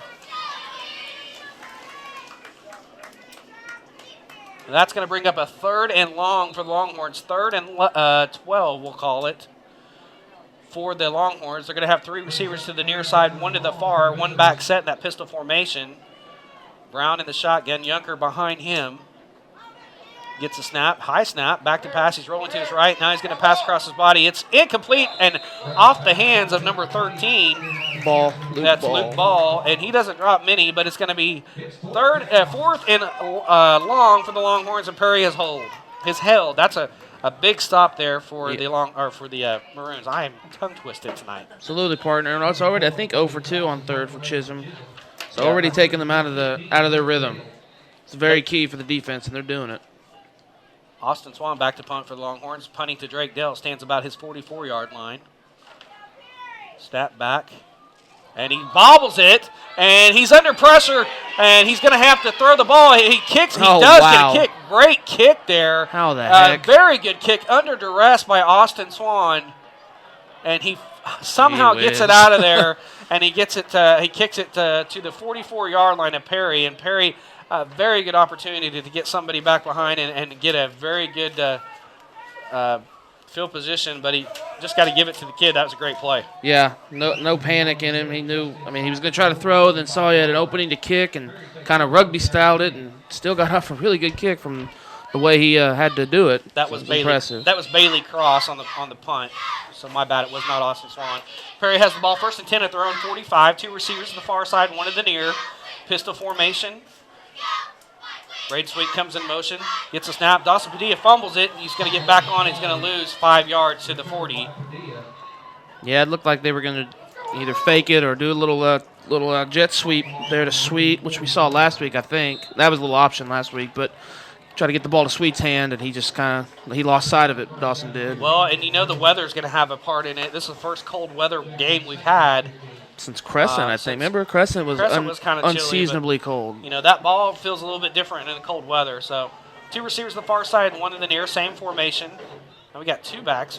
Now Dawson Padilla in the shotgun, gets a snap, fires down the sideline to Drake Dell. It's incomplete, in coverage nicely for the Longhorns was Johnson. That was Colton Johnson in coverage, blanketing Drake Dell right down the near sideline. So it's going to bring up a 3rd and 15 for the Maroons. Yeah, that's part of that wanted secondary he's talking about, that their guys can run pretty much stride for stride with a lot of people in the state. Kind of showed example there because Dale's very fast. 3rd and long for the Maroons. Let's see if they're going to have got 2 receivers to the far side, 1 to the near. 2 back set. Doesn't look like we know what really we're doing. Might have to take a timeout as we've got a play clock issue, I think. Yeah. Play clock official timeout again. Play clock issue. As I think he took another timeout. I think I got my timeout in before he told me he was going to signal me, so I need to watch them better in the second quarter. I have just never seen them stop a game for a radio. Not in the middle, no. But it's 3rd and long for Perry. 2 Of a receivers drive, to the far side, 2 to the near. 1 back set, back to pass as Dawson Padilla fires incomplete. Tough. It hit a couple Longhorns' hands, falls harmlessly down to the ground, incomplete. It's going to bring up a 4th and long for Perry. Yeah, this is going to be the 4th possession. That was the 4th possession for Perry, and this will be the 4th for Chisholm. Both teams just trying to find a footing in this game and having trouble getting going, getting into any kind of rhythm. Back to punt is Garrett Byer. Stands about his 26-yard line. Punting back. Oh, he gets a bad punt. It goes straight in the air. And it was going to be blocked. It was partially blocked. Takes a Chisholm bounce. It's going to be down at the 41-yard line. It's a 1-yard punt. That's punt. A 1-yard punt. Good grief. I don't think it did get blocked. I think Garrett saw the guy at the last second and kind of panicked and altered his kick a little bit, and that's what happened there, why it was such a high kick. Well, now your defense is called upon as Chisholm has good field position at the Perry Maroon 41-yard line, 1st and 10 for the Longhorns. Let's see if the defense can bow up again for the Maroons. They've been pretty good so far. Absolutely. 4:06 to go. First quarter, no score between Chisholm and your Perry Maroons. Taggart Brown under center. Receiver comes in motion. He's going to give it to him. It's a jet sweep and very nicely defended, but they threw him. Oh, ball comes to the ground. He fumbled again, and Perry recovers. Man. And it was number 12 that fumbled for it. It was Bailey Cross again. And, boy, he didn't fumble the first time, but he fumbles that time on the jet sweep. And nicely done staying at home over there on that side. I didn't see who it was. Lancet caused the fumble. Yeah, I didn't see who came Lancet up with caused it. the fumble. Stayed at home with the jet sweep, and that's the 3rd turnover for Chisholm. Wow. I didn't see who came up with the fumble, partner. Did you? I didn't either. Oh, well. Another great play by the defense. Now Perry has blowing up. 1st and 10 for the Maroons. 2 receivers, 1 to the near, 1 to the far, 1 back set. That's Hatfield. Gets the call around the left side. Gets across the 40, 45, 46-yard line. That's a 6-yard pickup and brings up 2nd and 4. Braden Sweet comes up limping. And we can't have him go out. Absolutely not. He's going to come out. Drake Dell's going to come in for him. See if they can figure out what's going on with him. He's a tough kid, though. 2nd and 4 for the Maroons at their own 46-yard line. Dawson Padilla under center. 1 back set. 2 receivers. 1 in the far, 1 in the air. Gets snapped. Hands it to Brian Hatfield around the right side. Fighting up to the midfield stride. Close to the first down. I think they gave it to him. He had to get to midfield. They gave it the midfield. That's a 1st down for Perry. Well, great run by Hatfield. That's got to be. They're gonna measure it. They're gonna measure it. But from what I'm seeing right here, he had to get to midfield. He's on midfield. I see. I think so too, partner. Hatfield is shaking up on the sideline here. I think he's got a dislocated finger. That's not what we need to see. The way he's kind of holding it, I think it's dislocated. He needs somebody to pop it back into place. Let's see if somebody can help him. I had that happen once. Yeah, we're down. It's excruciating. I had that happen in softball, too. Yeah, you just got to stand and take it. And it's going to be 2nd and very short inches. Didn't give him the 1st down? No, 2nd and inches. I think Perry's going to take a timeout. Yeah, they need to get organized here. And, yeah, you pop the finger in, you're good. But tomorrow, that's going to be really ballooned up. Yeah, pop it back in, test it, squeeze it, make a fist, tape it up, and get back out there. If you can. So in for at the running back position now is Mason Taylor, 3rd and 1, 3rd and inches for the Maroons. 2 receivers, 1 to the near, 1 to the far. Look for Byer 2 here. back set. Padilla under center, and Chisholm jumped, and that's a free 5 for Perry. It's going to be 1st and 10 for the Maroons. And great hard count by the sophomore quarterback Dawson Padilla. Absolutely, and just can't say enough right there. 1st and 10 for the Maroons at the Chisholm 45-yard line with 3:06 to go in the first quarter. Braden Sweet trying to run it off over here. I think he's going to be fine. Yeah, he looks to be running good there without much. You have to have a stretcher to take this kid off the field. I tell you right. Dawson Beatty gets it to Garrett Byer straight up the middle, and he gets maybe 3 yards on the play. Officially, we're going to give it to the 42. So pick up a 3. So 2nd and 7 upcoming for Perry. Still working over here on Brian Hatfield on the sideline. Mason Taylor still stays in at the running back position. I actually gave him 2 yards, 2nd and 8. My bad. under center now. Dawson Padilla once again. I formation for the Maroons. 2 receivers, one to the near, one to the far. Padilla gets a snap. He's going to hand it to Mason Taylor around the left side, trying to find some room. Gets stood up about the 41-yard line, falls forward close to the 40. And if so, that's a pickup of 3 tough yards. It's going to bring up a 3rd and 5 for the Maroons. A very tough run for Mason. Been pretty much a backup all year coming in. Taking a hit like that, that'll wake you up. Actually call it 3rd and 6 for Perry, and they've kind of gone vanilla with Hatfield out and Sweet out. So he's passing down, you would think. And it's going to be shotgun formation. 2 receivers to the far, 2 to the near, 1 back set. I think Sweet's back in, partner, in the slot. Braden Sweet back in. Dawson Padilla takes snap, fires to Garrett Byer, and he's hit at the 40-yard line and punched down right there for no gain. That's going to bring up a 4th and 6, and a defensive battle so far with both teams right now. Absolutely. Both, Chisholm got the 3 turnovers already and 4 penalties. It's just been a really slow start here. And Perry's going to go for it. 4th and 5. They gave Garrett a yard, actually. Okay. Yes. 4th and 5. 2 receivers the far side, 2 to the near, 1 back set. Dawson Padilla in the shotgun. Takes the snap. He's going to roll to his left. Fires across his body. He's going to fall incomplete to Drake Dell. And it's going to go over to Chisholm on downs. With 1:16 to go first quarter. No score still. Chisholm and Perry deadlocked at 0. And Chisholm will get the ball 1st and 10 from their 45-yard line. Or from their 40-yard line, excuse me. I'm watching. They're still working on Hatfield over here on the bench. And Braden Sweet, like my partner said, is back in. That's good news. Always. Chisholm will have the ball at their own 40. We've got all our breaks in. That's why we're staying on. I'm going to run out of room on my very tight scoring formation. thing here. Brown under center. Receiver comes in motion. Reverse. Now it's a reverse. That's cross, and he's got a lot of room. 45-50. Braden Sweet was held. 40, 35-30, 25-20, 15-10, and he's punched out of bounds about the 9-yard line. So that is a wow. It's a 51-yard run. 51-yard run, but I thought Braden Sweet was held right here on the near side, but no call. So it's a 51-yard run down to the 9-yard line. 1st and goal for the Chisholm Longhorns. Brown under center.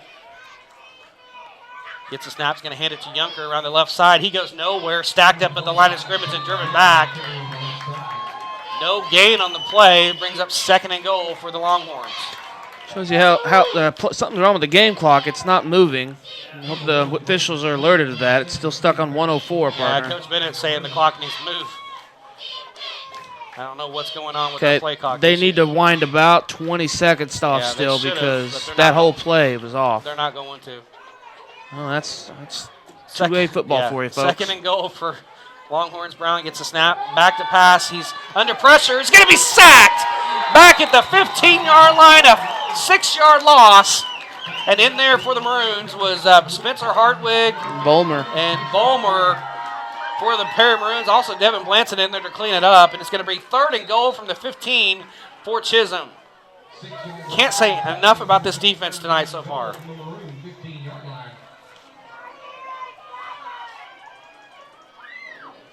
Third and goal, 3rd and long. Taggart Brown under center. Receiver goes in motion. He's back to pass under pressure again. He's got a wide open receiver, and it falls incomplete. Oh, he caught it. And it was caught. I thought he dropped it. Who was that? I think it was Cross, I think it was Ball. Was it Ball? Was that 13? It's 13 or 12. Hard to see even my binoculars. It's 13. Luke Ball with the touchdown pass in the left corner, on the left far corner, and it's 6-0 Chisholm. I thought he dropped it. I'm sorry. Now let's. One thing I was talking about, partner, on 3rd and down, they've got third down. They had 5 touchdowns coming in the last 2 games, and they did it again. And Ball gets a receiving touchdown. Chisholm will motion over for the extra point. With 12 seconds in the first quarter, Chisholm finally on the board. Austin Swan snap back, ball down, kick is on the way, it's up and it's good. And Chisholm leads this one 7-0 in a first quarter that was defensive battle. But Chisholm strikes first with a 15-yard touchdown pass from Brown to Ball. And that drive started at the 46. No, the 40. 40. And that covered 60 yards.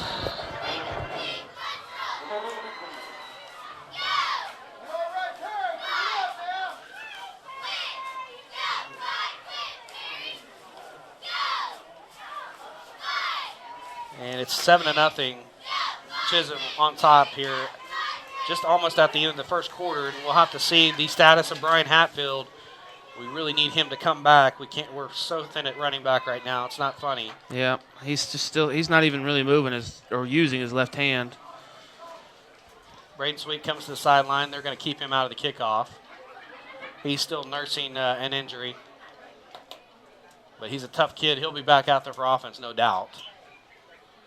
And kicking off for the Longhorns will be Austin Swan. And now deep for Perry will be Drake Dell. He stands about his 5-yard line. Swan approaches the kick. There's the kick right down the center of the field. And that's going to be Clausen taking it about the 10, the 15, the 20, 25, and punched down hard. About I think the 30, ball came out, The ball came out, and Chisholm might recovered. have got it. Good grief. That's absolutely what you could not happen. Worst case scenario right there.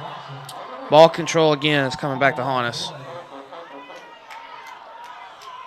And Chisholm recovers it right at the end of the first quarter. And boy, the defense was doing so well. Now Chisholm has the ball again at it's like 36 or 37. The Maroon 32-yard line. Oh, I'm way off. My bad. And Brown in the shotgun now. Two receivers, one to the far, one to the near. Back to passes Brown. Fires down the seam. It's caught. And that's ball again. And dragging tacklers to the goal line. And I think he got dump trucked at the 1. Actually to the 5, the 4. So that is a 28-yard reception. And a first and goal for Chisholm. Yeah. And that's the end of the first quarter. The score 7-0. Chisholm driving again. You're listening to Perry Maroon Football on Triple Play Sports. Does hearing those killer football hits make you hurt? At Ortho, Oklahoma, you don't have to be a college athlete to be treated like a star. And you don't have to go to a metropolitan area to access quality treatment. Enjoy big-time care from bone and joint specialists with hometown friendliness and ease. Experience state-of-the-art equipment like our latest open-sided MRI, world-class treatment, and on-site physical therapy. Visit us at orthook.com. At Ortho, Oklahoma, we're keeping you together. Follow up with your team and favorite players in the Perry Daily Journal, supplying your local news for 120 years. The PDJ is a proud supporter of Perry Maroon athletes, from headlines to classifieds, covering Noble County for more than a century. Pick up a paper or check out our e-edition today to keep current on all Noble County news. Visit our website at www.pdjnews.com to subscribe and friend us on Facebook.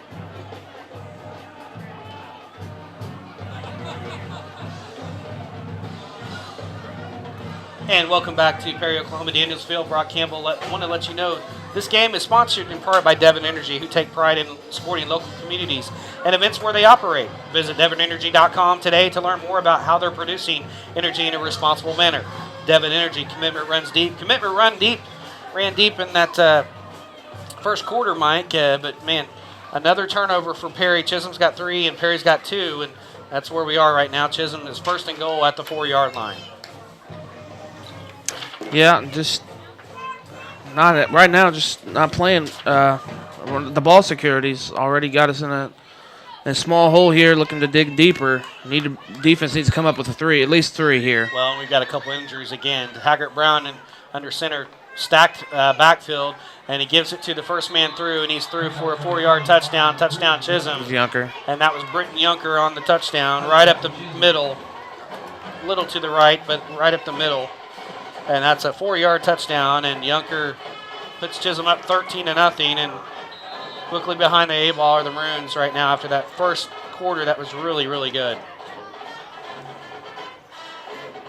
And the 2-point conversion attempt is up, and it's good. He gets to the pylon, and that was Luke Ball to, I can't see who that was over there on the far side, and it's good. And Chisholm leads at 15-0.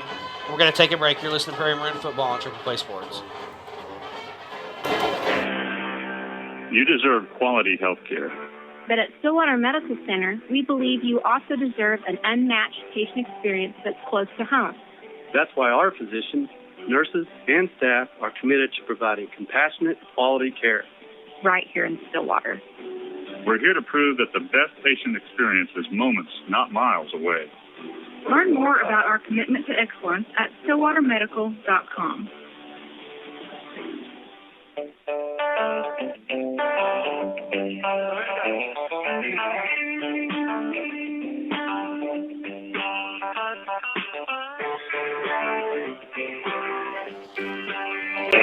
And welcome back to Perry, Oklahoma. Danielsville, Brock Kimball alongside Mike Shaw as Chisholm has just scored again to go up 15-0 on a 2-point conversion as well after that. And it's 15-0 Chisholm. And Perry's going to get the ball back here. Good high kick down the center of the field taken by Drakedale to 10, 15, 20, 25. And still going. Gets to the 30, across the 30. Falls forward to about the 33-yard line. I hear that difference there, Tyson. I don't know what that is. Kind of an echo here. I didn't touch any knobs. So it's going to be 1st and 10 for Perry at their own 32-yard line. Down 15-0 now. And see if Brian Hatfield's back out there. Yes, he is. That's good to see. Yes, Hatfield is back out there now. Braden Sweet out there again. And Maroons down 15-0. Just going to have to really weather the storm here and get back into this ball game, partner. 2 receivers the far side, 1 to the near, 1 back set. Padilla in the shotgun.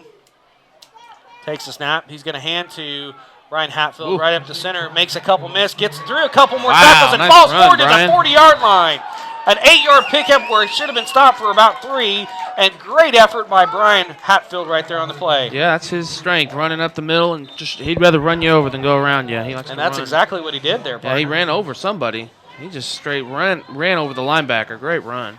A 9-yard run they got him at. 2nd and 1. Gave him 9, so 2nd and 1 for Perry. 2 receivers to the near side, 1 to the far side, 1 back set. That's Hatfield.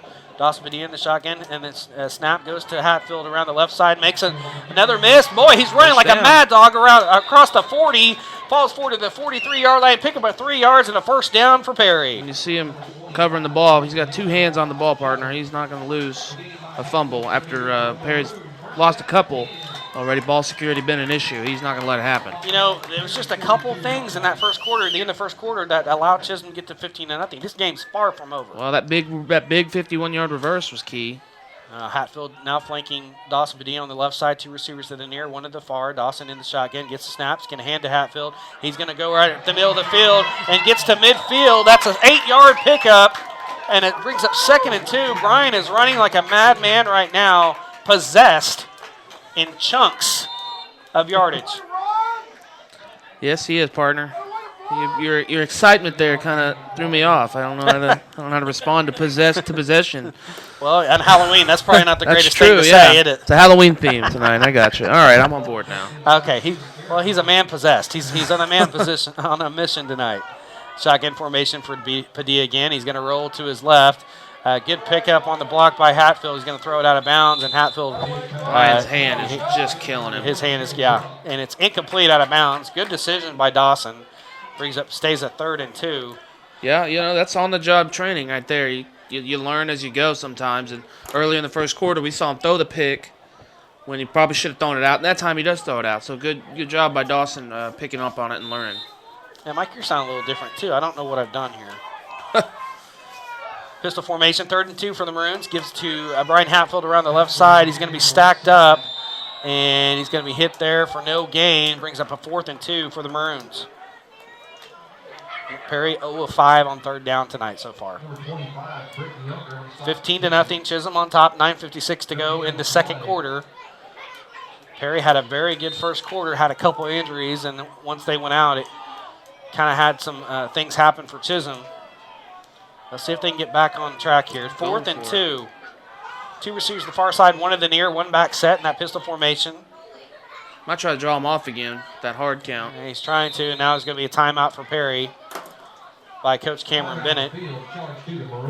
Well, I agree with the call. It's not quite the sense of urgency yet where you need to be going for it already on 4th down. It's getting close.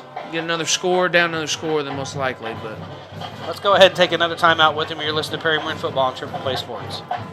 Does your bank send you a text when you have a low balance? SB&T does. You can receive a First Alert text message on your cell phone keeping you informed about your account activity no matter where you are. As always, you are in control. Choose only the alerts you want to receive. When you need us, we're there 24/7. First Bank and Trust Company, Perry, Billings, Covington. Community-minded, just like you. Member FDIC.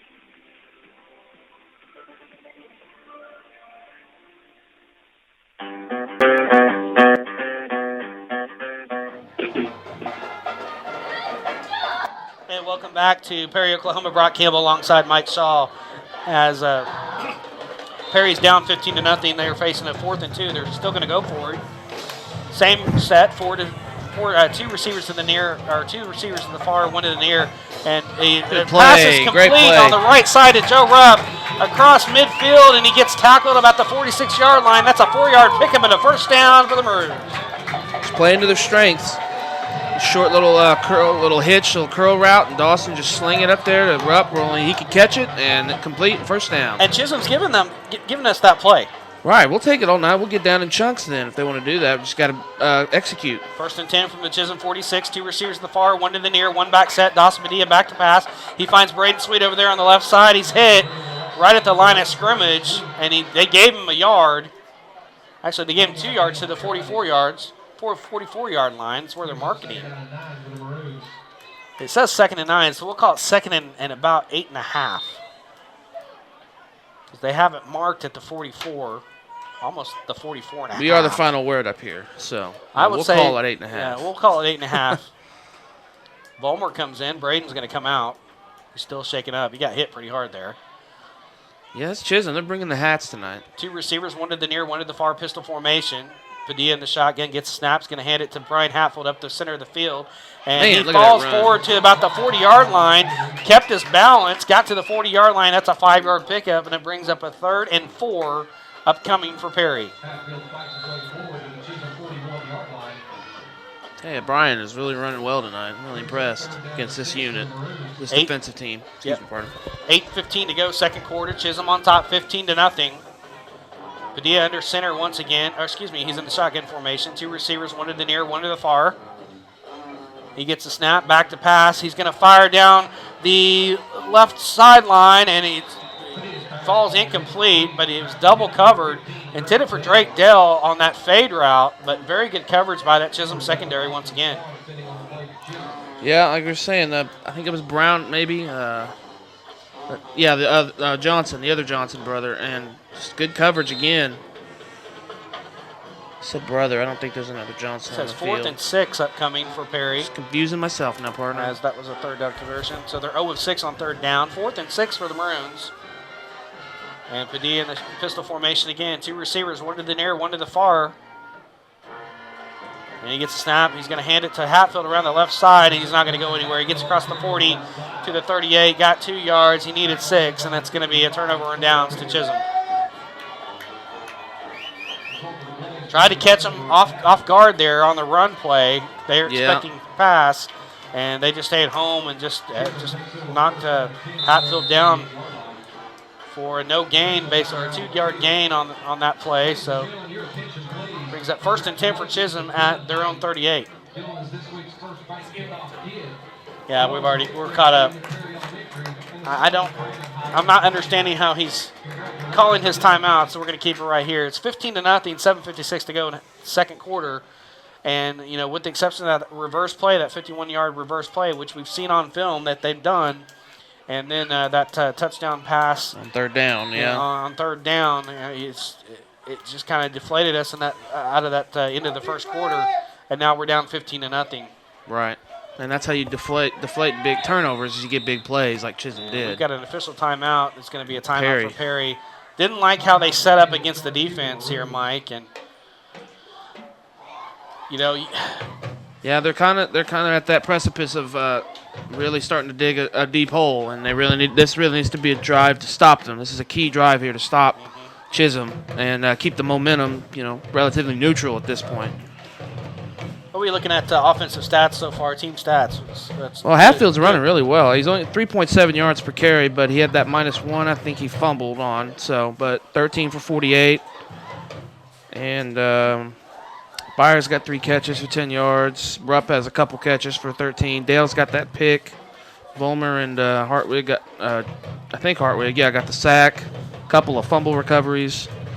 What are we looking at team stat-wise? Oh, okay. I thought you meant individually. Oh, you're good. Let's see. Perry's got 71 total yards, 47 on the ground, 24 through the air. Chisholm, 105 total, 43 through the air, 62 on the ground, and 1 is that 51-yarder. Yeah, it's a pretty ugly game so far. Yeah, I mean, really, it's been really ugly. You're right. Offensively, I should say, not ugly and score ugly, but right. Defensively, 5 turnovers for counting for the defenses. You know, they like that, but we're coming back from the timeout. Chisholm has it 1st and 10 from their own 38-yard line. Brown in the shotgun formation. 2 receivers to the far, 2 to the near, 1 back set. Gets a snap. He's under pressure. Devin Blancett got there and hit him hard as he threw the ball, and the pass is incomplete down the right sideline. But Devin Blancett putting major pressure, and Taggart Brown is limping. He got nailed by the future Marine there, partner. Oh, that's where Blancett's going to go afterwards? He's going to be a Maroon, yes. Yeah, that was a good hit. He's feeling Brown that. hadn't gotten hit like Brown that. is still limping. He's still feeling that hit. So it brings up 2nd and 10 as Blancett came on the backside blitz. Brown under center. Receiver comes in motion, gets a snap. He's going to hand it to Yunker. He tries to go up the middle, and he's met there by a host of Maroons for no gain. It brings up a 3rd and long for the Chisholm Longhorns. And we had him here before. We've got to get it off the field here. Yep, absolutely, partner. They gave him a yard, so very generous yard. So 3rd and 9. Actually, 3rd and 8. They gave him 2 yards. Good grief. 2 receivers to the near side. 1 back set, 2 to the far. Actually, you got 1 to the far, excuse me. Now he comes in motion. Taggart Brown under center. He's going to roll to his right. Looking, still looking. Passes across the middle of the field in the seam. Ball again. And it's ball across the midfield. Falls forward to the 48-yard line. That's a pickup of 12 yards and a 1st down. 3rd and long. They're very efficient in getting 3rd downs at pretty much any yardage, and they got another one again. That's what they do. Very good at on 3rd down. Yeah, they're 2 of 3 on 3rd down tonight. And like I said, coming in 18 and 27 last 2 games. That's a very high percentage. 7:05 to go, 2nd quarter. Chisholm has it 1st and 10 at the Perry Maroon 48-yard line. Brown under center, 1 back set. Receiver comes in motion to the left side. Now he's going to get the pitch, and I think that's cross. Gets across the 45, falls forward across the 40 to the 39. It's cross, good call. And that is a 9-yard pickup.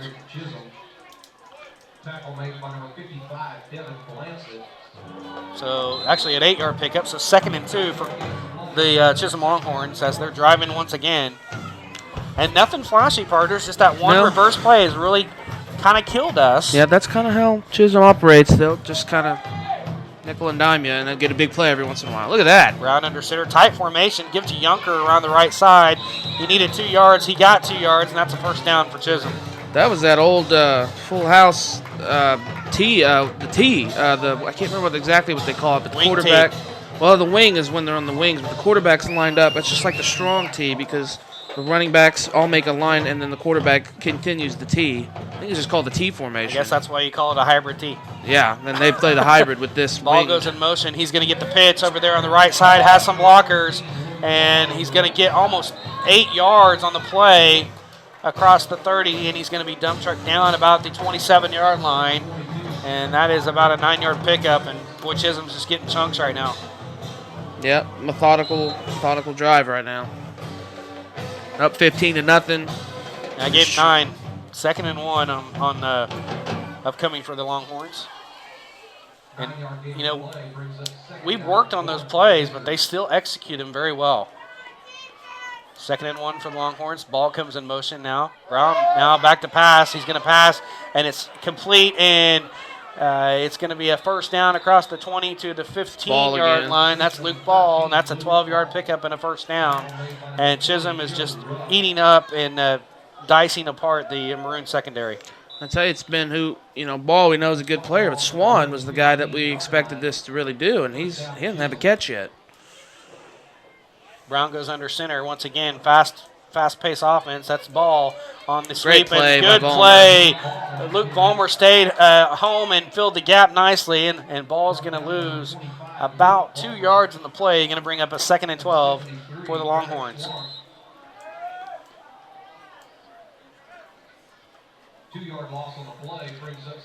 Yeah, they had a unbalanced line there. Chisholm did, and Vollmer played the play very nicely. Got off his block, made the tackle. Brown comes into center again. Tight formation again. That's ball in motion. Gets the pitch, and he's going to get across the 15. Falls forward to about the 11. It's Cross this time, partner. That was Bailey Cross. Falls forward to the 11. That's a 6-yard gain, and that's going to bring up a 3rd and 6 for the Longhorns. Here we go again. 3rd down. Always the key down in football, and it's a big stop here to try to hold them to 3 if Definitely they can. a 4-down territory too as well. Now they got a kick. They might kick. Yeah. So we hopefully can hold them to 3. Stack set here. Brown gets the snap. He's going to give it to his running back right up the middle. Falls forward to about the 5, and I think he's short by a yard. Spitzer Hartwig on the tackle, and I think they did not get that one. So it's going to bring up a 4th and 1 from the 6-yard line. Yeah, I see him going for it here. Very quick snap here. Brown gets it. He's going to give it to his running back around the right side, and it's an easy 1st down. Gets across the 5 to the 4, and that's a 1st down and goal for the Longhorns as he got 2 yards.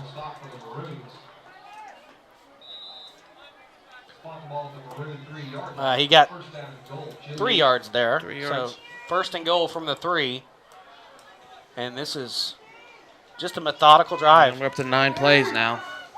Brown under center, stacked backfield again. And he's option play, and he's going to take it himself. Taggart Brown on the right side. Touchdown Chisholm. 3-yard touchdown run for Taggart Brown and the Longhorns, and they're up 21-0.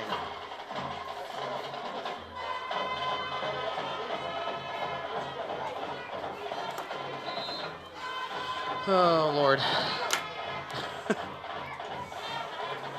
And we're up here frustrated because this team, Perry's better than this. We know that. And that reverse just kind of killed us, took the wind out of ourselves. And Yeah, Austin absolutely. Swan's going to be back to kick the point after attempt.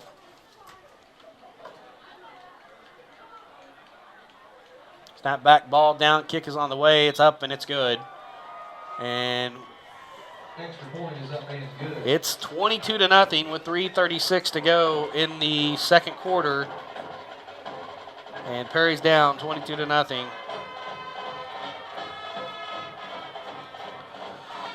So, partner, okay, what do you do now? You got to sustain this drive before the half. I mean, you need points. You got to go on as long. Well, it doesn't matter. You got to score before the half. It doesn't matter long, short, because they get the ball back because they kicked off. Yeah, they do. So you absolutely have got to get points on this drive. And I would like to see a 3-minute, 36-second drive just for my own sake, just so Chisholm doesn't have the ball again in this quarter. Well, you're looking at the sideline, partner, and there's not very good body language now. Well, you're down 22-0 this quick. You probably didn't expect it. I wouldn't think. Chisholm doesn't have that quick strike offense. They're capable of getting big plays, but yeah, it's senior night. It does kind of deflate you. But you got to battle. You got to go deep within yourself and try to battle back here. 3:36 to go in the second quarter. Chisholm leads at 22-0. And Perry's gonna, my partner said, Perry's gonna have to come back and answer somehow, some way before the half ends. Looking down at the coaches, and they're just kind of. It hit hard. It really hit quick, and it was a great first quarter. And the end of the first quarter, they scored to make it 7-0. And then it just kind of snowballed from there. So, yep. Austin Swan back to kick from his own 40-yard line, kicking to the north. He's going to Drake Dell back to return for Perry, and a great kick. And Dell's going to take it about the 10, and he's going to bobble it, and he's going to get hit hard as he crosses the 10-yard line to the 12.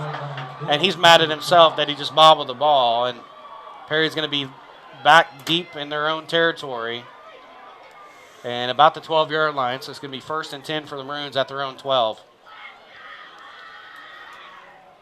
Just going to have to keep it together, guys. Yeah, you just can't let this. Actually, at the 11-yard line, 1st and 10 for Perry. 2 receivers to the far side, 2 to the near, 1 back set. Padilla in the shotgun. Gets a snap. He's gonna fumbles, and Mason Taylor fumbled it. Chisholm recovers it, and is it in the end zone? That's like the 2 or 3 yard line. And Chisholm's going to have the ball first and goal on the fumble by Mason Taylor, and this one's quickly getting out of hand. Fumble recovered by Chisholm. And that one's on Mason Taylor. Yeah, he had it. I don't know what happened. He just dropped the ball. And Mason Taylor's in there, so I guess Brian Hatfield is still hurt. Yeah, I don't see him on the getting worse and sideline. I worse. think he's already gone in. And it's going to be first and goal for Chisholm at the 2 yard line, and boy, they can put it away quickly here. Stacked backfield again, and just an easy touchdown there. Touchdown, 2 yard touchdown. I can't see who that was. Yunker. That was Britton Yunker with the 2 yard touchdown run, and Chisholm is the route's on.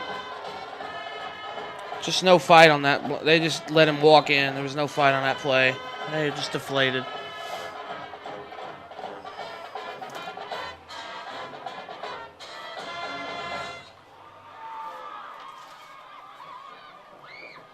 Austin Swan back to kick the extra point.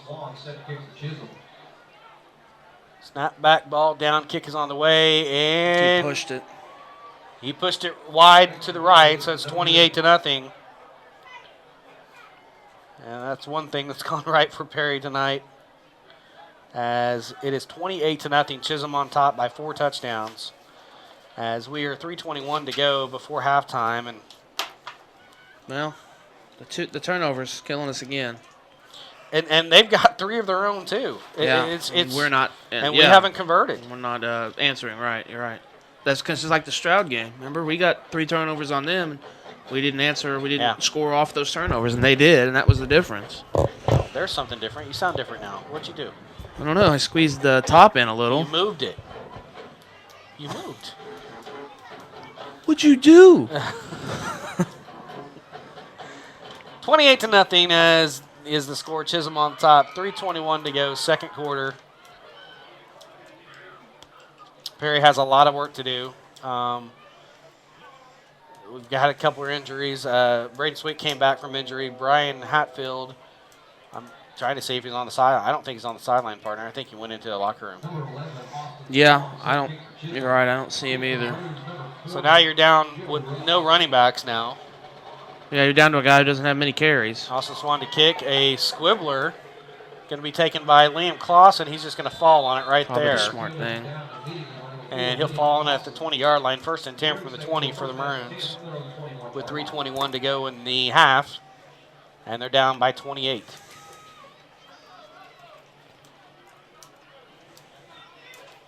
Let's see if Perry can get something going here. They don't have a choice. They got to get something going here. Yeah, Brian Hatfield's not out there. Mason Taylor's going to stay in there at running back. It's like 22. Also going to bring Ebersol in Another for the senior. Maroons. Chandler Ebersol into the game. So 2 receivers to the far side, 2 to the near. 1 back set. Taylor behind Dawson. He gets a snap. He's poor Taylor. He's lost. He doesn't know the plays. You know, he's not used to being in there. Broken play, and Dawson had to eat it. And at this point, you don't have anybody else at running back, partner. No, you don't. I mean, you could go to Santoy, but here's Hatfield running back. Hatfield's running back. He's got a major tape job. As it's going to be 2nd and 12 for Perry. That was a loss of 2 for Dawson Padilla on that play. 2 receivers to the far side, 2 to the near, 1 back set. Shotgun formation. Padilla takes a snap.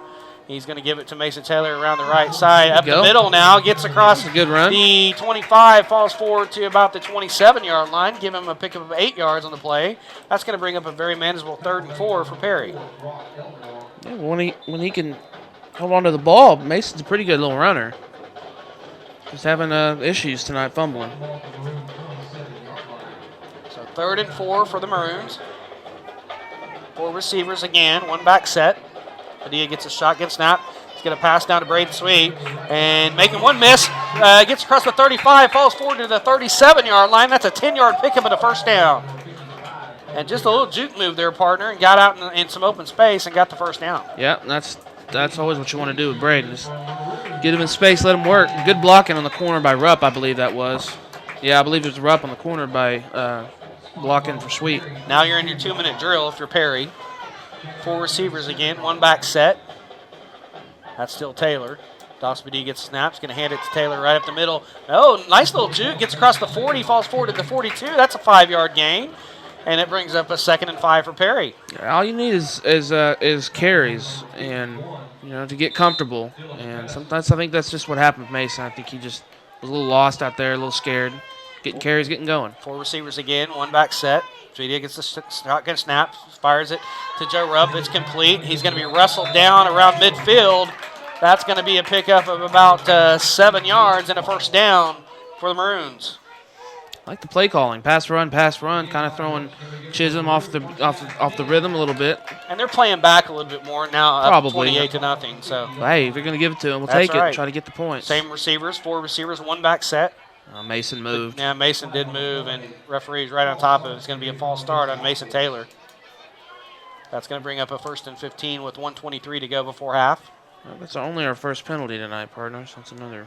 That's a good. That's a good key thing. right there. That's one part of the keep it clean thing I was saying, and the other part hasn't really worked out with the turnovers.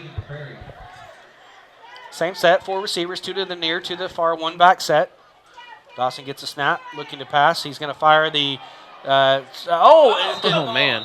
Oh man! Liam Clausen almost made a one-handed grab over there on the fade.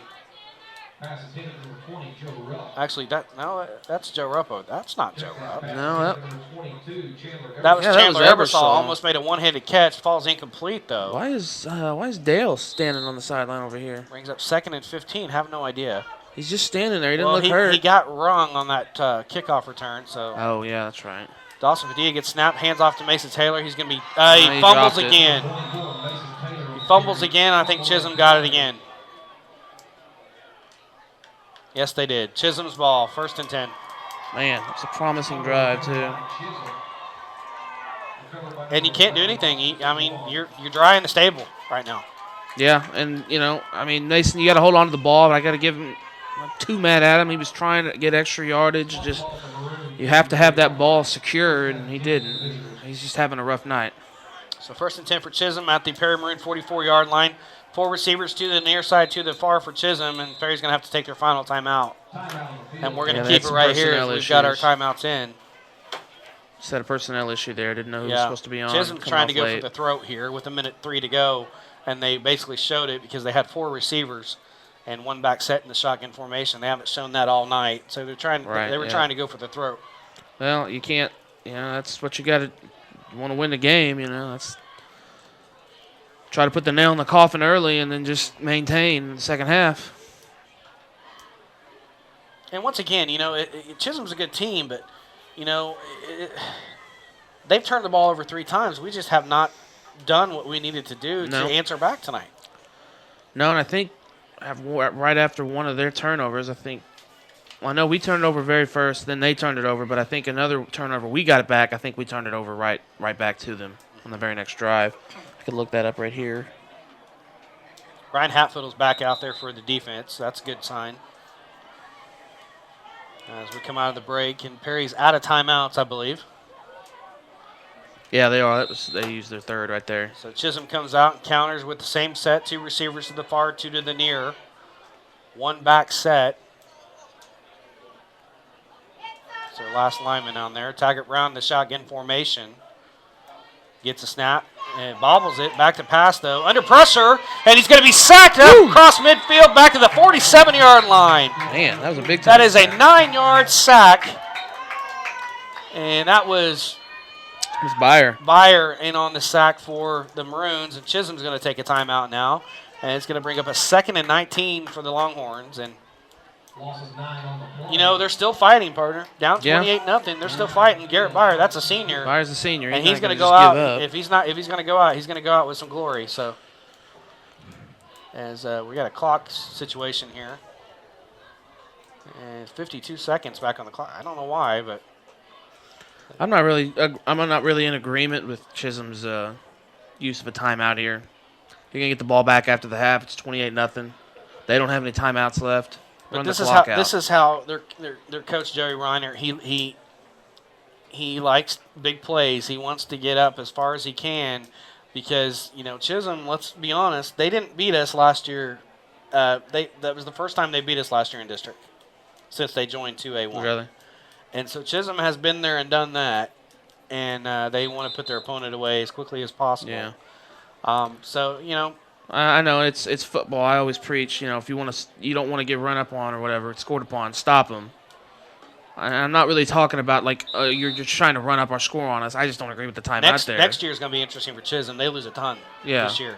I just, you get the ball back. Let's just get to the half here. So they come out of the timeout. 2 receivers the far side, 2 to the near. 1 back set. Back to pass. Taggart Brown under pressure. Going to have a fire screen. And Garrett Myers right there to defend it. And there's no gain. Maybe gave him 1 to the 48. So actually, the 49 gave him 2. So to bring up a 3rd and 16, Chisholm takes another timeout. And a 3rd and long upcoming. Yeah. And this is another thing. You just got sacked. And then now you got no yards, maybe 1. And you're calling another timeout? It's not like you're inside the 20. I just don't agree with it. But, hey, you don't get your timeouts back. Tell me how you really feel, partner. I'm not saying he's run out the score because I'm not one of those guys. I just think this is interesting scenario, interesting use of the timeouts. But, Well, you don't keep them, like I said, so what the heck. 3rd and 16 upcoming from their own 49-yard line. Like my partner alluded to, there's a 9-yard sack and then a screenplay right there. Got 2 yards and brings up 3rd and 16. And Perry's got to be vigilant here on 3rd and 16. 3rd and long has not been kind to him tonight. No, and don't fall asleep. That's what Chisholm comes out here with. 1 receiver to the near, 1 to the near and 1 to the far. Brown goes under center, 1 back set. Receiver goes in motion. He's going to take the snap. He's going to roll to his right, fires across the middle of the field. Dangerous pass. It was intended for number 11. That was Austin Swan, very well covered in that secondary for the Perry Maroons. And it brings up a 4th and long for the Chisholm Longhorns. Well, and here you go. Chisholm now 2 of 5 on 3rd down. Yeah, they've done better. Perry's done better, done a good job on them tonight so far. Chisholm is their offense is staying out there, partner. Stay out there? Okay. I mean, Perry's got a quick strike offense if they can get it going. And if that's another part of it. I mean, I guess they're not going to punt here, but if they were, these last plays were just stupid because now Perry gets the ball back. Play clock is running down. Good delay game. And he was not set. He wasn't set. Yeah, that's going to be a false start. That play's not going to happen. They're going to decline that. Yeah. And Perry's going to get the ball right at midfield. Now you see where my you're thinking. I'm talking about with the coach. I don't. Yeah, Perry will get the ball at the Chisholm 49 with 35 seconds to go. So hold on to your hat here, partner. This is not over. Perry can still score here. Absolutely, and that's just mismanagement and yes, I'm going to say arrogance on the part of Coach Reinert. It is a legal shift. It will be declined by Perry, and Perry will get the ball 1st and 10 at the Chisholm 49.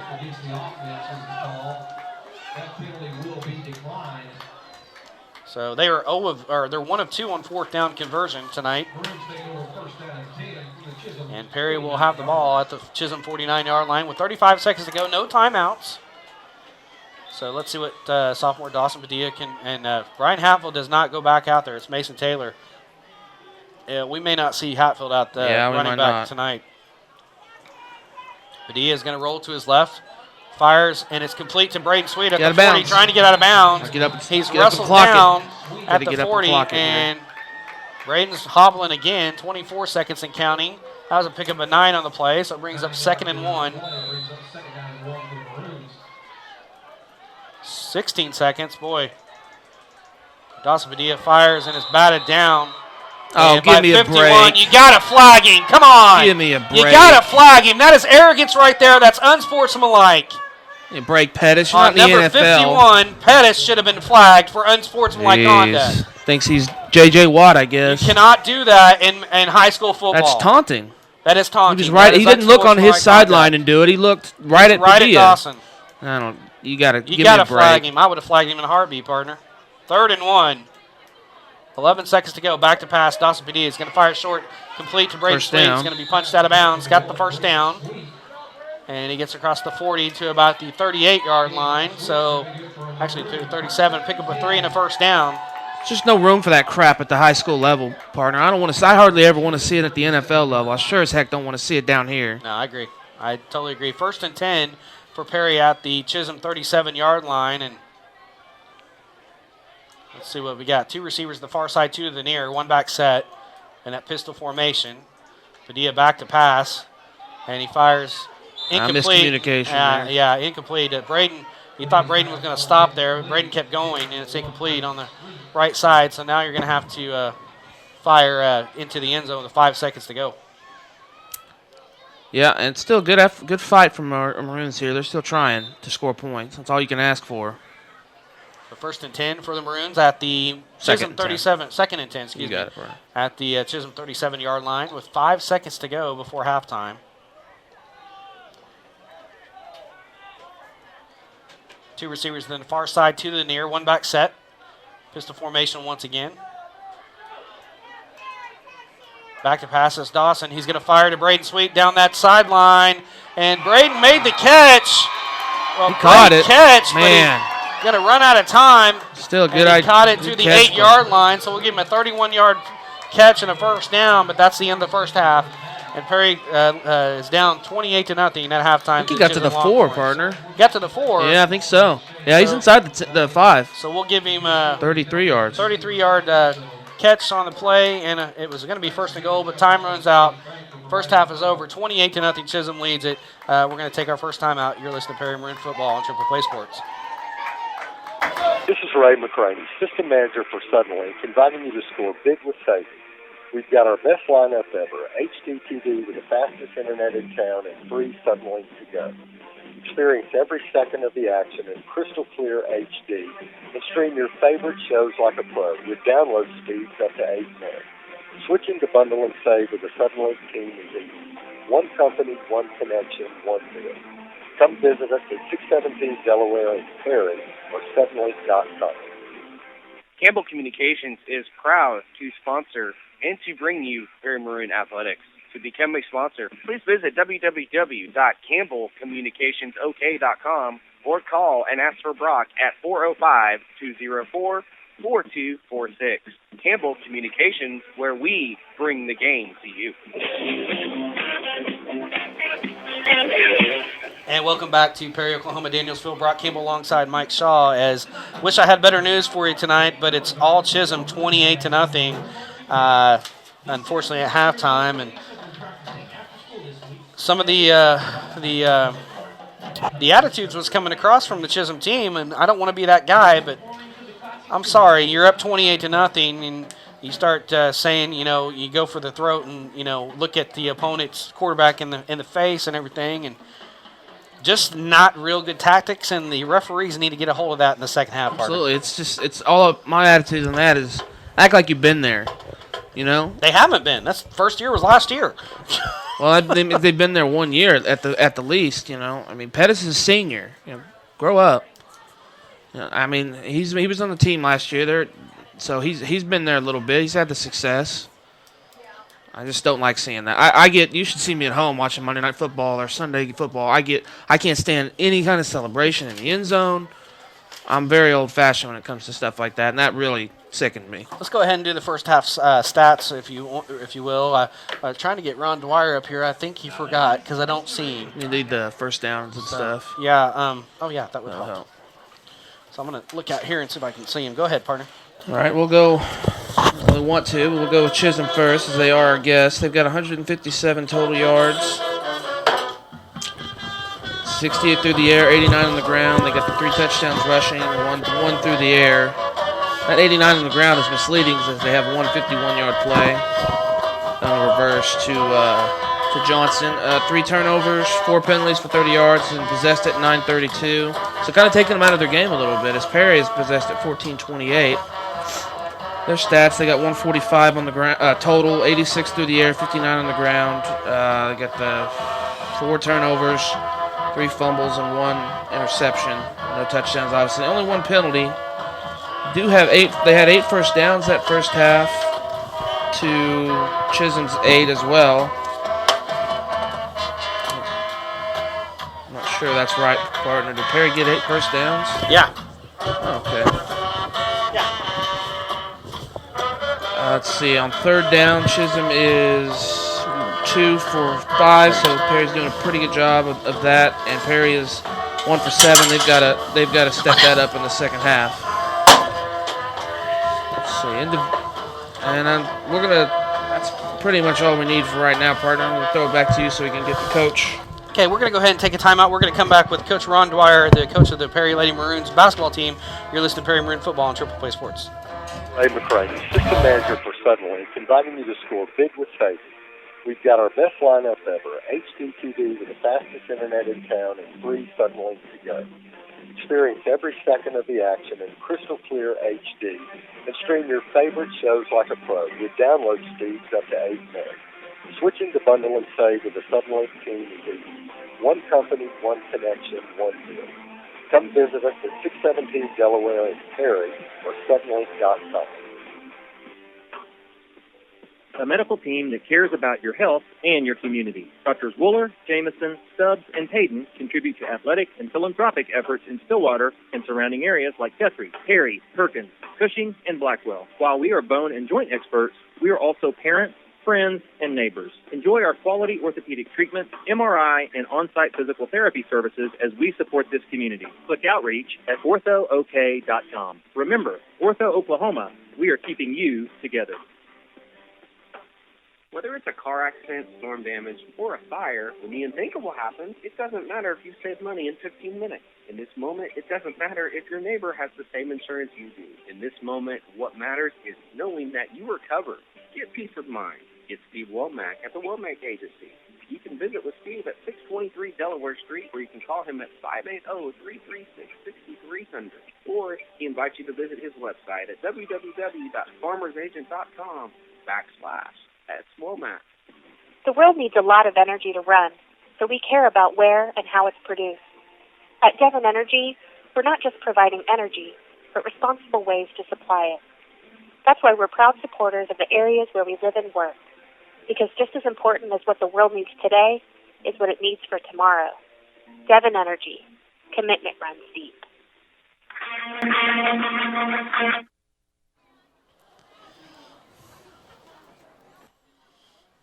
And welcome back to Danielsville. Brock Campbell alongside now the coach of your Perry Lady Maroons basketball team, Ron Dwyer. And Coach, we got already basketball already. It's October 31st, and we're pretty close to the season opening. And gone is Shawnee Edwards, gone is Chelsea Dieterding, and who's the other one? Riley Bellman. Riley Bellman.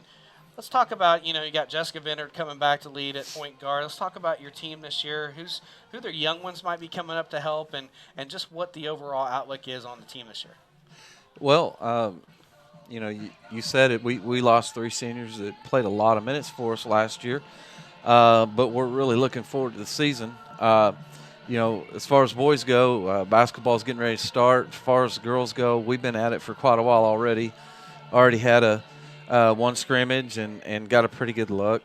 Of course, we've got Jessica coming back, run our point guard spot for us, and Megan Drake, who's had major minutes for us for the last 2 years, and Carly Arnold, who's played a lot of minutes also.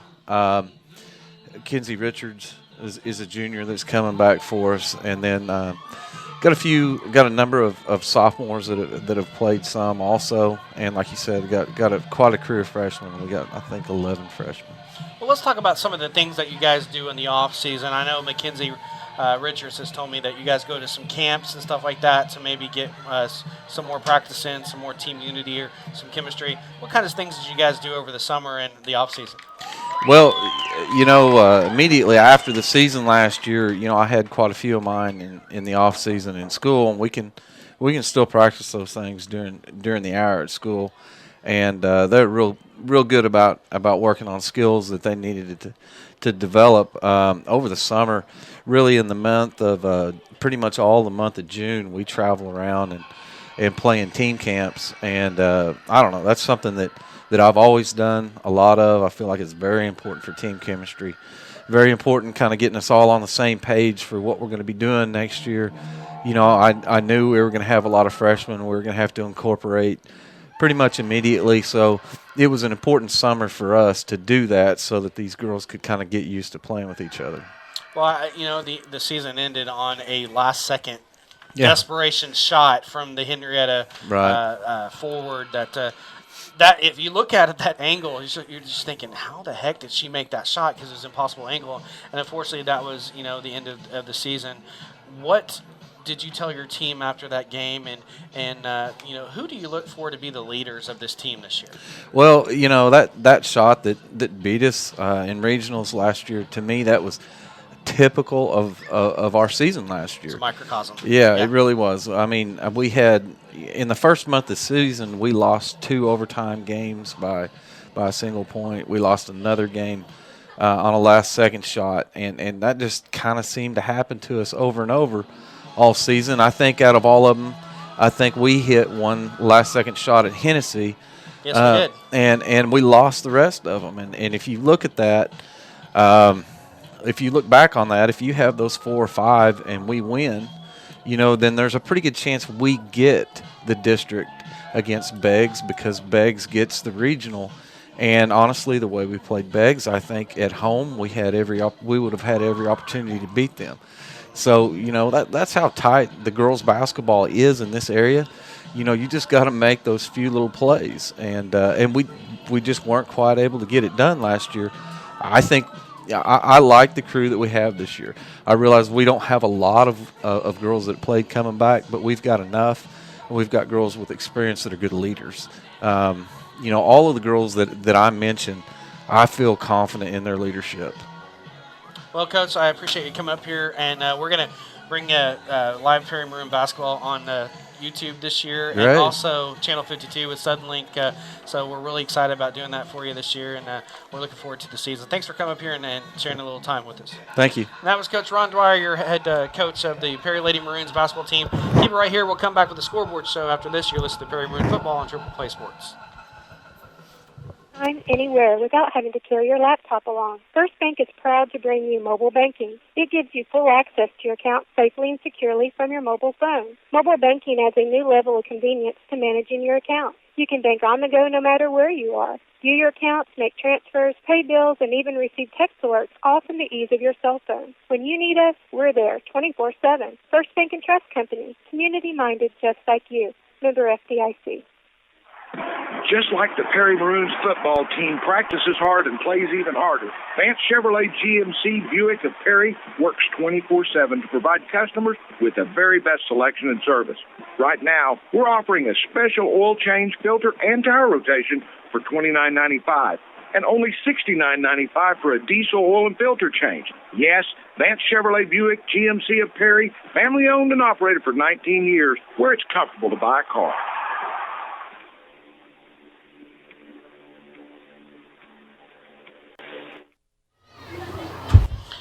And welcome back to Perry, Oklahoma. Brock Campbell alongside Mike Shaw. Halftime here. Chisholm leads 28-0. And let's go ahead and get some scores. Did you have your scores up? No, that's what I should have been doing. I was watching the cheer squad. They did a good job of the Thriller, a rendition of Thriller. They do that every year. Yes, they do that every year, as well as the light show tonight with the band. It's cool. But we're going to go ahead and get some scores up here. I'm going to let Mike do that for you. It's a Suddenlink scoreboard show at halftime, 3:42 to go. I'm sure they're going to put a little time left back on the clock. We'll go ahead and get some scores for you. Go ahead, partner. Okay, let me find something here. Let's see, Anadarko and continue to run roughshod over the state of Oklahoma 3A and 4A the last 3 or 4 years, up 28-3 over Newcastle. Newcastle is a very good team, so that is impressive by Anadarko. Not surprising, but impressive. Midwest City and Lawton tied at 14 at the half. I'm not really doing them in any order, guys. I'm just kind of going what I see on my Twitter feed. So if you want to message in some scores more of interest, please feel free to do so. Wow. Let me look. Yeah, you're going to need to look. My Twitter feed is not updating tonight. A lot of high school scores. I got Scott Wright and the same people you do. Oh, I got a really interesting score here. Mustang 13-5 over Tulsa Union in the second. Wow. About 35 minutes ago. I'd really like to know where that score is now. Let's see here. Okay. Oh, there they are. They're all 37 minutes behind. That's the problem, partner. Yep. All mine are behind. Yep, mine too. You want me to just continue then? Yeah, just keep continue. Okay. See, I got... Ooh, Glenpool leads Tuttle 29-22. All right. Wow. Go ahead. Let's see. Vian over Antlers, 28-0 at half. There's a good one in Class 3A tonight. Who is it, Locust Grove? No, not Locust Grove. Oops, that's not what I want to do. I got Booker T. Bethany and Mount St. Mary's. It's 28-21 Bethany's into the always third good. quarter. We knew that was going to be a good one tonight. Bethany leads Mount St. Mary 28-21. They're always good. They're good when I was in high school, too. John Marshall up 21-14 on Meeker. Bixby up 43-19 in the second quarter on Muskogee. Westmore up 20-9 on Yukon at the half. Health in Oklahoma. Homer Rue McClanahan up 35-0 on Wilson. I can't believe you knew that. 35-7 Hennessy at halftime over Newkirk. That's not surprising. Davenport 38-0. Wesleyan Christian. Let's see. Dewar over Walika 28-6. Chickasha over El Reno 14-0 at the half. These are all second quarter and halftime scores. Cushing killing Blackwell 48-6 third quarter. And Cushing's pretty good. Blackwell 4-4 though. Yeah. Locust Grove scoring almost 60 points a game. It's got 60 right now at the half against Enola, 60-14. They've been putting up lots of points this year. Fort Gibson 14-7 over Poto at the half. No, that's first quarter score. Some of these are really. Fairview 20-6 over Hooker at the half. One of Chisholm's wins out of district. Great name for a town in Oklahoma. Hooker, yeah. Yeah, Hooker. I don't know what's going on with my sound here, partner. We still screwy over there? Yeah, and I didn't hit any buttons, but Tyson said he's not getting me very good. So. Well, college score. I know Memphis is only up 20-14 on Tulsa at the half. Grace. That's a good effort from Tulsa. They're 1-7 on the year, and Memphis is a pretty decent team. 4-3. Got a really good quarterback, Paxton Lynch. Battle of really bad teams. No, like I just said, Memphis is 4-3. They got. They are. Yeah, they're better this year. They actually played really well with UCLA. They got a good quarterback. Unfortunately, an Oklahoma Sooner. Sorry, Sooner fans. Is the head coach. It's Justin Fuente. He was only a Sooner for a couple years, and he transferred to McNeese State. So I guess technically you can say he's a McNeese State. That's where he went. That's yeah. Right. Okay. No, Murray State. The Racers. He went to Murray State. Racers. Either way, he didn't graduate from the Sooners, so I shouldn't hold any ill will against him. But he played at OU. I kind of have to. It's nothing I can do about it, folks. Right. I am contractually obligated to do it because my boss says so. So, but I enjoy it, so it's okay. Let's go ahead and talk keys to the second half since we haven't got very many scores and absolutely. Put your hat on and be Coach Bennett right now. I can't. There's too many expletives. Yes, you can. No, I don't want you to say they come to Jesus expletives. Oh, okay. Well, we've got a lot of injuries. I really think at this point, at this game right now, this is kind of a nurture talk because we've been down big at the half before, and he's yelled at him, and sometimes that doesn't get your point across. You really got to come across differently this time. You got to clean up everything. Not everything. You got to clean up turnovers. And when we get the turnovers, we got to do something about it. That's key. 3 turnovers for them, 4 for us, unfortunately. But they have 3. That's huge. 3 in the first half. You would think maybe the score could be 12-0. But unfortunately, we have not scored on our turnovers. They have. Third downs, we're better. We're doing better. We're only allowing them 2 for 5. They're about 70% on third downs the last 2 games. So we're doing better there. We're not getting third downs. That's key. We're 1 for 8, I believe. That's huge because that sustains drives. 1 for 7. 1 for 7. You got to sustain drives, and getting third downs is, of course, key. Moving the chains. We got 8 first downs. Well, and you mentioned those turnovers, partner, and they gave you 3 turnovers in the first half, and right off the bat, yeah, they were kind of like, oh gosh, we're in for a dogfight. It was nothing with a minute to go. Then you let them off the hook on that 51-yard reverse, and it was downhill from there. Yeah. So you gotta find some kind of continuity, something that's gonna work in the second half and get some stops, and maybe you can get back into this one. Absolutely. So I agree. Perry's come to the sideline, and we've got under a minute to go before we get the third quarter kicked off, and Chisholm, unfortunately, is going to have the ball to start the third quarter. So that's going to take some time off the clock that you're going to need. Yeah, it's also now it's below 40, about 44 degrees right now, so the sweatshirt is on. I'm looking at Braden Sweet here. He's trying to still run off that. That's tough when it's injury. Cold too. Yeah, and everything just hurts more when it's cold. Ryan Hatfield is back out here. We'll see if he gets any carries this half. They may hold him out. Colby Mendenhall, I was told that he's going to try and practice next week, but he will probably. You got Hennessy Eagles up there, partner. Dyson Davis. Yes, I do. Well, like I said before the game, they have a little bit of from up here, except for the red on their shoulder pads. They kind of look like He told me he's going to try and practice next week. He probably will not play at Alva, but he really wants to be back for the playoffs. So hopefully we can see him. And Garrett Meyer getting ready to kick off from his own 40 as we get the third quarter underway. Yeah, it would be huge to get Colby back in any capacity for the playoffs. And Garrett puts a boot into it. Because he plays defense, too. Low driving kick down the middle of the field at the 20, 25, 30, and wrapped up at the 30-yard line. Very good kickoff coverage there. Gave him the 32, so that's a kick from the 5, 10, 15, 20, 25, 30. So we'll give him a 28-yard kick on the kickoff. Is the the Hartwig brothers in there on the tackle. Yep, the Hartwig brothers, the senior Spencer and the sophomore Jansen, I believe. Yeah, and he's a good-looking little player. Get some weight on him. We've talked about it. He'll be a nice addition next year. Taggart Brown under center for the Longhorns. One receiver comes in motion. That's he's going to get the snap, and he gets the corner, and that's ball again. Gets across the 30-yard line. Gets to about the 34-yard line. Gave him a pickup of probably 2 yards on the play, so it brings up 2nd and 8 for the Longhorns. And that play right there was better covered than in the first half so far for the Maroons. All right, that's a good sign. Shows they're not quitting.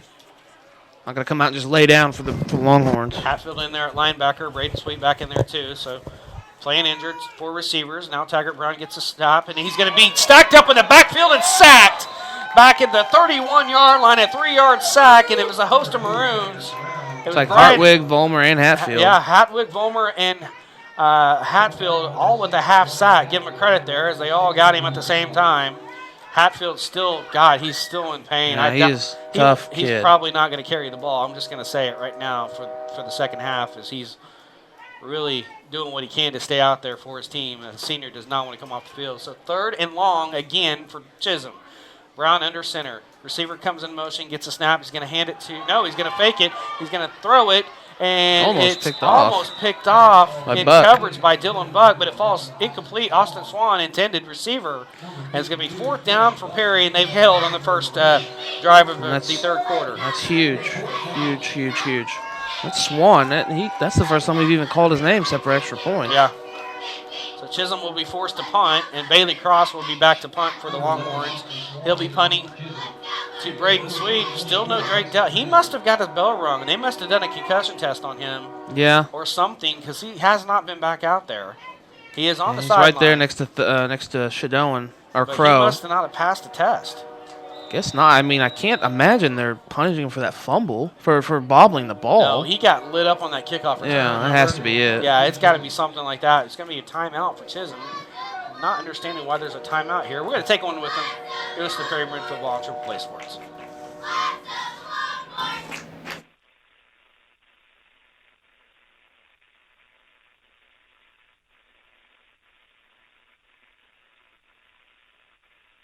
Integrity, respect, professionalism, and a genuine caring attitude is exactly what you can expect from us at Brown Duggar Funeral Home. We are committed to being available to you every step of the way. We know that losing a loved one is never easy, but it's our privilege, responsibility, and our calling to help ease this process as much as possible. We are avid supporters of the Perry Maroons and welcome you to come or stop by. We're located at 1010 North 7th or call us at 580-336-4444. Brown Duggar Funeral Home. We are here for you.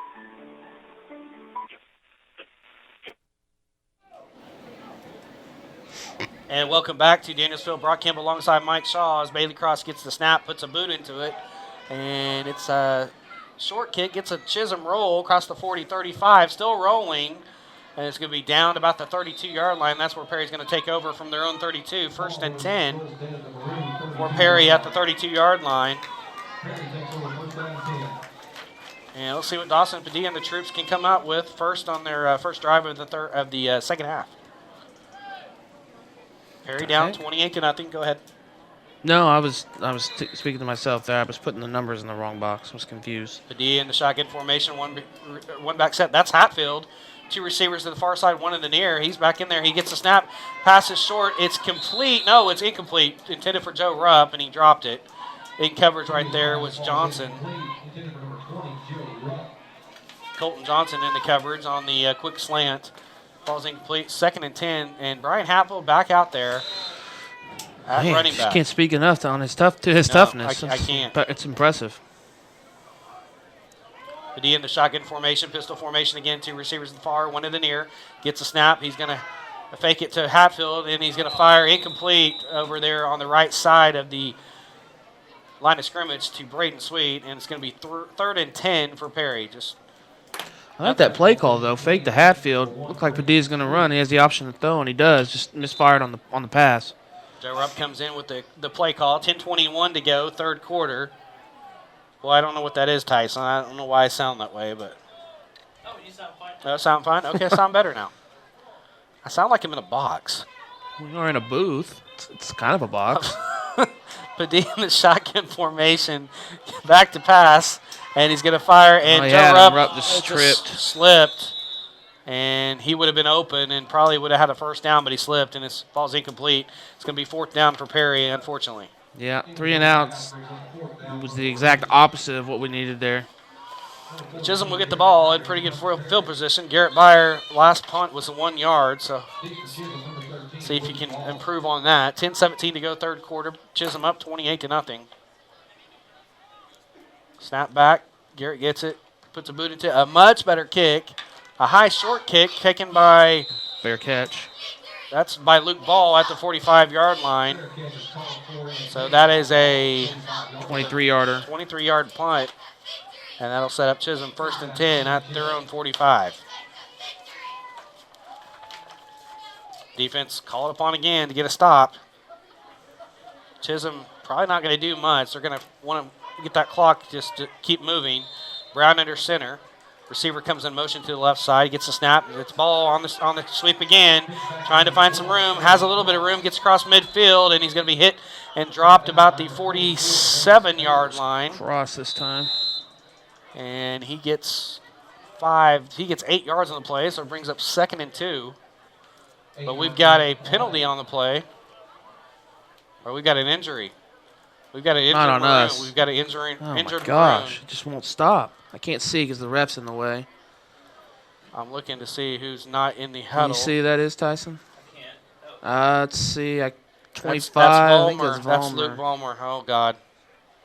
He's a good player. We can't afford to lose anybody, but we can't lose at this point because we're just so down on our And numbers. they're checking the ankle, it looks like. Coach Bennett checking the ankle for the junior linebacker.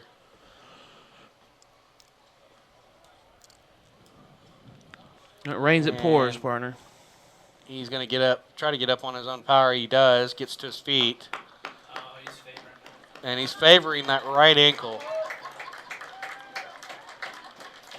You know, we're already down Reyes at one spot. I don't know who would come in for maybe Jansen at that. I think he plays does he play the will? Or no, he plays the linebacker. I don't know who would come in at that spot.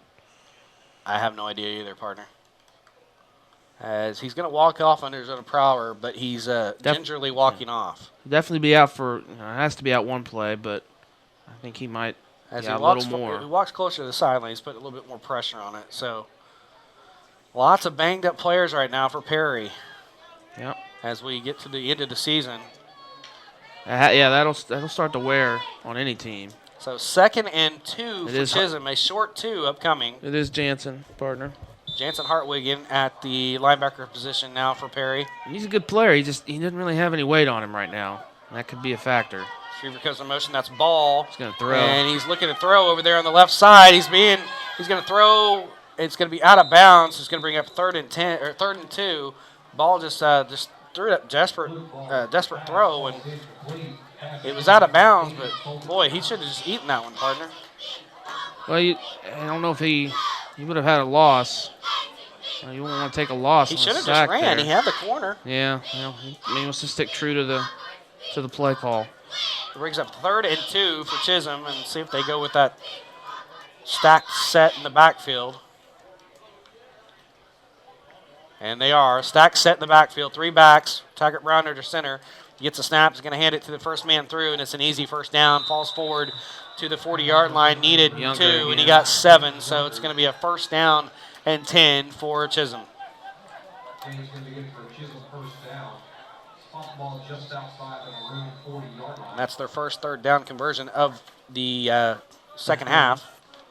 It's 1st and 10 for Chisholm at the 40-yard line. Brown under center. Receiver goes in motion to the left. He's back to pass.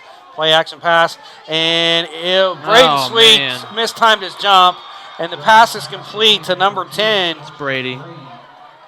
Karsten Brady, all the way down to the 18-yard line. So we'll call it a 22-yard pickup. Man, I just... And Braden was right there. He was right there. Just kind of mistimed it, misjudged his leap. And he comes out of the ball game, is very dejected after that play. And he had a pick, senior does not want to go out like this. And, boy, this senior class, great kids, and they're down 28-0. See if they have anything left. Back to pass, Taggart Brown, and he passed not even close to his receiver. And the closest one to the ball was Chandler Ebersol for the Maroons in coverage, as Perry's getting a little bit younger in the backfield now in that secondary. I think Drake Dell's back out there as corner. Nope, that's Clausen. So you got Clausen and Ebersol, the corners for Perry. That's a good learning experience, but it's tough when you're the team and have them. Tiger Brown gets a snap. Ball's got the corner on the left side, trying to get around the corner. Does. He gets around the left side to about the, can't tell, we'll call it maybe the 12-yard line, so maybe a 6-yard pickup. It's going to bring up a 3rd and 4 for the Longhorns.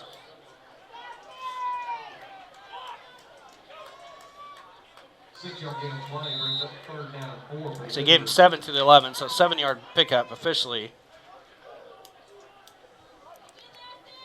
So we'll call it 3rd and 3. Scoreboard says 3rd and 4. We'll call it 3rd and 3. Brown under center. Receiver comes in motion. He's going to get the handoff. He cuts it back up the middle of the field and has the first down easily. He gets across the 10-yard line to about the, where are they marking?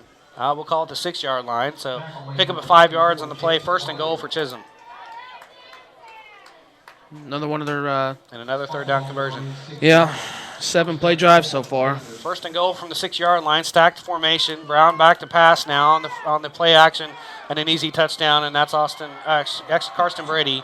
6-yard touchdown pass. Touchdown, Chisholm.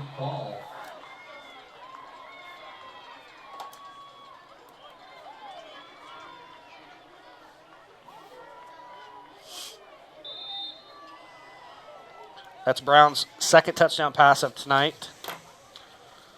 And it goes for 6 yards. Chisholm adjusting over for the point after attempt.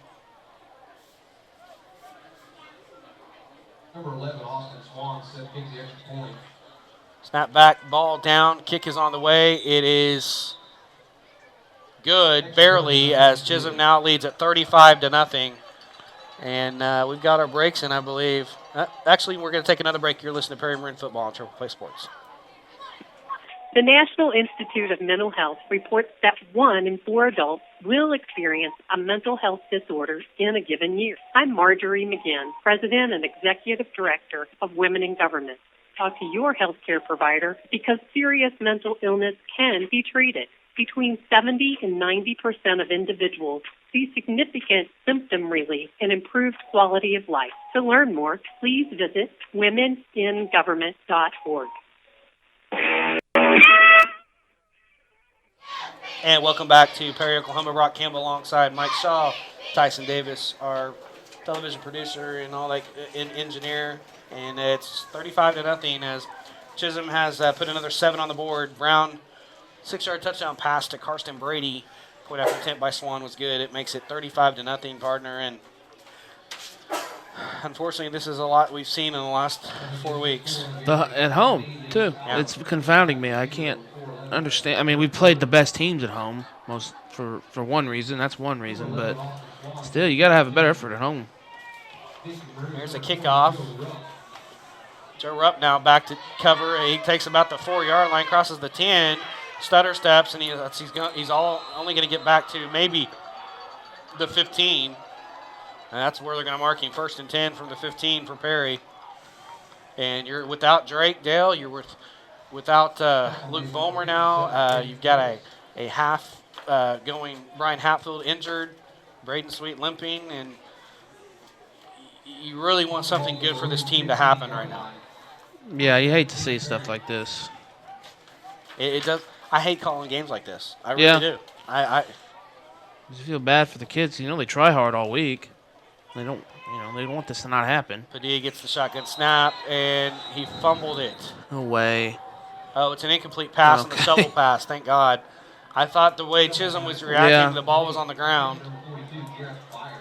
And it was a shovel pass intended for Garrett Byer, I guess, in the middle of the field. And it falls incomplete, so it's 2nd and 10 for the Maroons.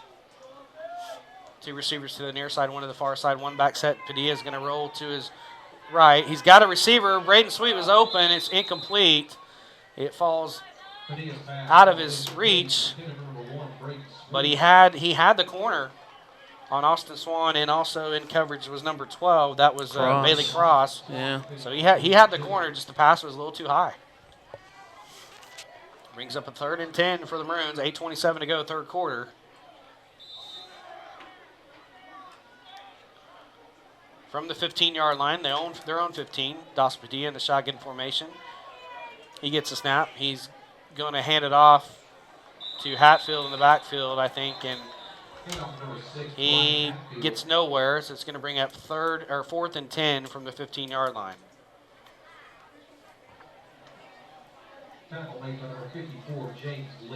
And the offense is staying out there. Actually, he lost 2 yards, 4th and 12. I think they're probably going to do punt safe. Well, we've got a legal procedure on Perry. Didn't see it's hard to see those pink flags. I know. I figured they would be done with those. Well, it is technically still October. Yeah. That's going to bring up a punt. Garrett Byer is going to be punting from his own end zone. He's going to be punting to, I think that's Bailey Cross. Luke Ball, excuse me. Of course, Luke Ball. He's been all over the field tonight. Gets a snap, puts a boot into it. A good punt by Garrett. It's going to be taken at the 42 by Ball. He's wrestled down about the 36-yard line. A flag comes in late. It's going to be on Chisholm. That should be a personal foul. Somebody was jawing over there. It might be on Perry, though, for a late hit, too. As that was officially a punt from the 13 to... About the 42, is that where he caught it? Yeah.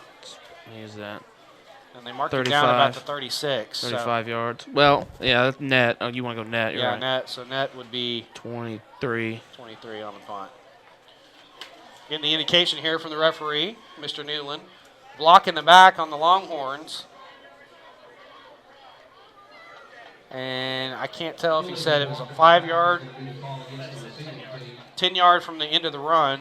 So they'll have the ball probably about their own 40 or the Perry 46-yard line.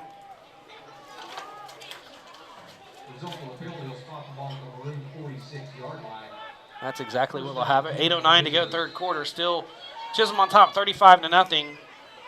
And Taggart Brown brings them out for their offensive series again. He's under center. He takes a snap. He's going to hand it off on the left side. Big hole, 35, 30, 25. And still going 20 and knocked down about the God, he's a 16-yard line. That's a 30-yard run and a first down. And I think that was Ball. That was Yunker. Oh, that's Yunker. Yeah, I saw it in my specs. Binocs here. That is a 30-yard run and a first down for Chisholm, and they're going to go away and hide here in a minute. 7:54 to go. This is just one of those games you want to get it over with. Yeah, absolutely. It's just, we got so many injuries. Brown goes under center. Receiver comes in motion, gets the snap. He's going to roll to his right, passes. It's complete. And that is Ball again. Yeah. That's Ball. Guy's been all over the field. A little high step and gets across the 10-yard line to about the 8, or actually the 7, we'll call it. So 9-yard pickup. Brings up a 2nd and 1. And it's just amazing how quick that Chisholm has gone from this team that's really no good to this team that has a lot of swagger and arrogance. That's the way it happens. Look at Baylor. Look at Baylor. Same way. And the give is to the fullback right up the middle, and he's going to go in for the touchdown. 7 yards, and that was Britton Yunker, on the 7-yard touchdown run, and it's touchdown Chisholm. It's 41-0. That's his 3rd rushing touchdown of the evening.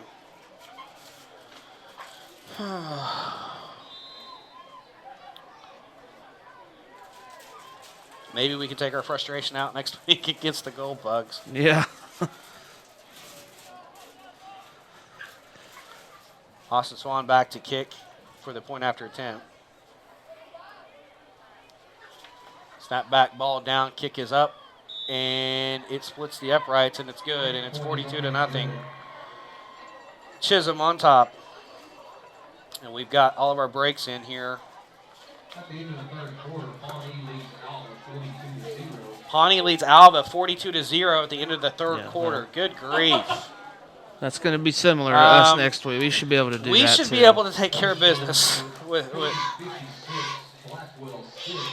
wow. Fishing 56, Blackwell 6. I'm listening to our PA announcer here. He doesn't usually give scores either. This is kind of weird. It's just been one of those nights yet again here at home, partner. It's 42-0, and one play has really just deflated this team in the first quarter. Yeah, and it's just they've just built on that. They've had they had that long 10-yard drive, and that really kind of nails it in to the team. That's a long drive. It tires out your defense, and then their last 2 touchdowns have been a combined 2 minutes and 32 seconds. They've just done a little bit of everything tonight. I just hate to see this for the senior class. I've got to know these guys personally really well, and I just hate to see it on senior night. If minus any of these injuries, and if we had a full team, I think it'd be a different ball game. But that's the nature of the beast. That's the nature of the game. Yeah. Swan back to kick. He kicks, and it's going to be taken by Joe Rupp about the 5, 10, 15, 20. Cuts back the middle field, 25, 30. That's a good return. He gets across the 30 to the 34-yard line. 1st and 10 for the Maroons at their own 34, and a great return. Oh, I'm not doing punt return. I haven't been taking track of that. Dang it. Where did he catch it? At the 5. So that was a 29-yarder if you want to start it now.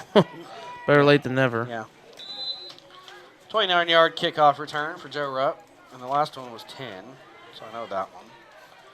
Perry comes out, 1st and 10 from their own 34. Dawson Padilla in the shotgun formation.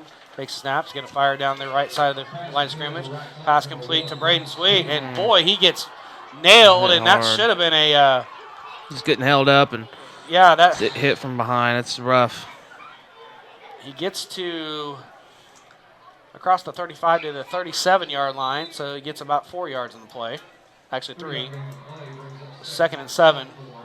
But it's just kind of a dirty play, too, partner. Gets a snap. Ryan Hatfield's going to cut up the middle of the field and dump trucks his way all the way down to about the 44-yard line. That's a 7-yard pickup, and it brings up a 3rd and 2 for the Maroons. So did he only get 1? So he'd only get 1 yard then? Because 7 and 3 would be. He gave 3. Well, that should be first down then. Oh, it's inches. 3rd and inches. Got to get this. Padilla gets the snap and passes down to Garrett Byer, and he bowls his way over the midfield stripe to the 49, and that is a pickup of 7 yards and a first down for Perry. Their first 3rd down conversion of the second half. They're 1 of 3 in the second half, and 2 of 9. Or 2 of 10, actually. Give us to Hatfield up the middle of the field. He gets across the 45, and he's wrestled down about the 42-yard line, 43-yard line. That's pick up 6 yards. Brings up a 2nd and 4 upcoming. As now they are in Longhorn territory for the first time in a while. 4 receivers to this near side, to the far, 1 back set, pistol formation. Padilla takes the shotgun snap. He's going to back to pass. He's going to fire the fade to Joe Rupp, and it's incomplete and knocked down as it was another double-covered pass there, partner. Yeah, they've covered that pretty well tonight. And they definitely have a good secondary. Yeah, they can run. We can run with our receivers, and that's something we haven't seen this year. 5:24 to go in the third quarter. I thought we would have been farther down the third quarter than this, but there's still 5 minutes and 24 seconds. Our first 2 drives, they punted and then we punted, so. Padilla in the shotgun formation, 3rd and 3. Gets a snap. He's going to hand it to Brian Hatfield around the left side and falls forward. Maybe got a yard to the 42-yard line. Yeah, they're going to. Actually, I don't know if they gave him a yard or not. I think it's still going to be 4th and 3. And Hatfield's going to have to come out again. as he's doing everything he can just to stay in the ball game. So it's going to be 4th and 3 for Perry. Mason Taylor in it, running back for the Maroons. 4 receivers, 2 to the near, 2 to the far, pistol formation. Padilla gets the snap. He's going to hand it to Mason Taylor. So he got close. He's close to the first down. Gets across the 40 to about the 39, and he needed to get to the 39. He's right at the sticks. And they gave him the first down. First down, Perry. Good job, Mason. That's Perry's 14th first down, 11th first down. That's good. At 16 last week, so the last 2 weeks they've been able to move the chains somewhat. First down and 10 for Perry at the Chisholm 39-yard line. Receiver comes in motion. That's sweet. Gets a snap. He's going to hand it to Mason Taylor up the middle of the field. Falls forward for about maybe 2 or 3 yards to about the, let's call it the 37-yard line. And they gave him 2 officially, so 2nd and 8.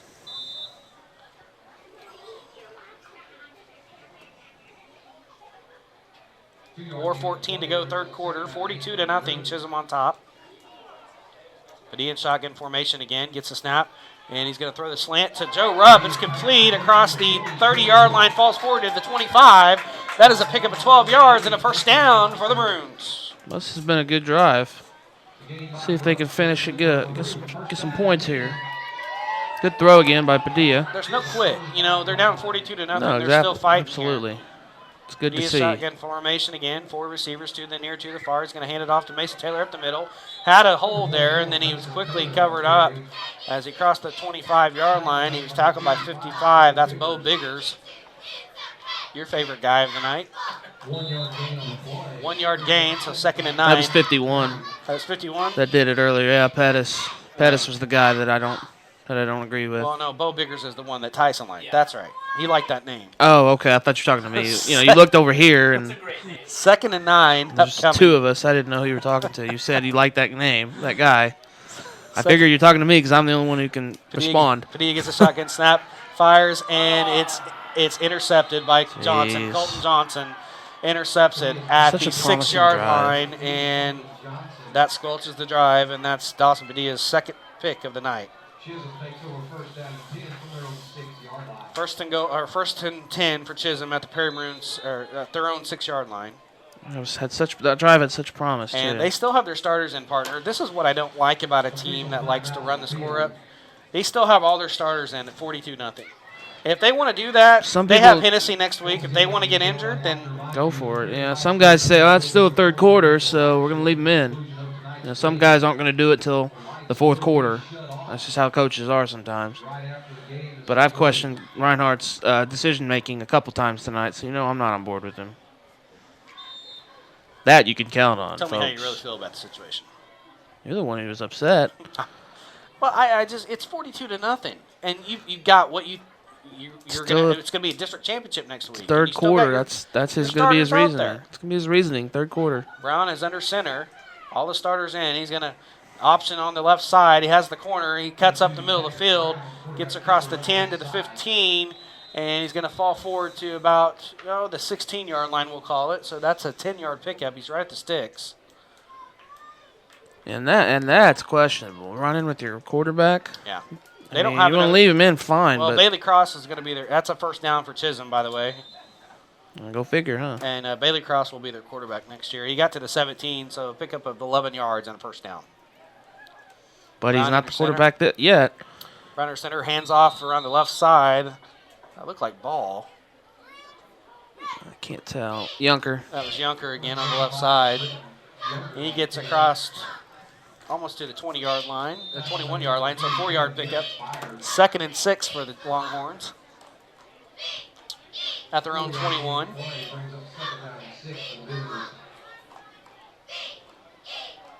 Brown under center. Receiver goes in motion. That's ball. He's going to hand it off. Actually, no, he's going to take it himself around the left side. That's Brown. He's still going. He's going to be hit out of bounds around the 35-yard line. If that's the case, that's a first down, a 15-yard pickup, and a first down. 14-yard pickup and a first down. And Chisholm just continues to methodically run the clock and run the ball here. I think I heard the PA guy say Shadowin. So we've got Shadowin and playing linebacker and Jansen. We're going deep the depth chart. Brown under center. He's going to hand off to Yunker around the left side now, or excuse me, the right side.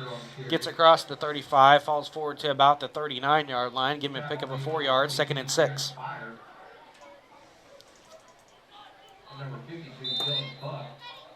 2 minutes to go, third quarter. And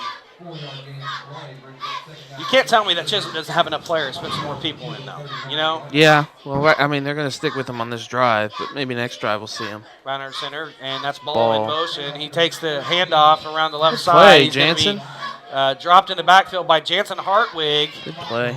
And he's going to be tackled for a loss back to the 37-yard line. That's a 2-yard loss. I like that Hartwig kid. He's going to be good. The Hartwigs are good football players. Do they have another brother too? I don't think Older? so. I don't think so. No, no. This the Perry. You know the Perry lineage so well because you're in it. 3rd and 8 for Chisholm. Brown under center again, and there's going to be it's a legal procedure, illegal motion. Ball motion with his hands illegally, I think, like he was flying, and you can't do that, young man. I think he was stumbling. Yeah. So it's going to be false start on Ball as he was coming across the backside on the motion. It'll be 3rd and 13 upcoming for Chisholm.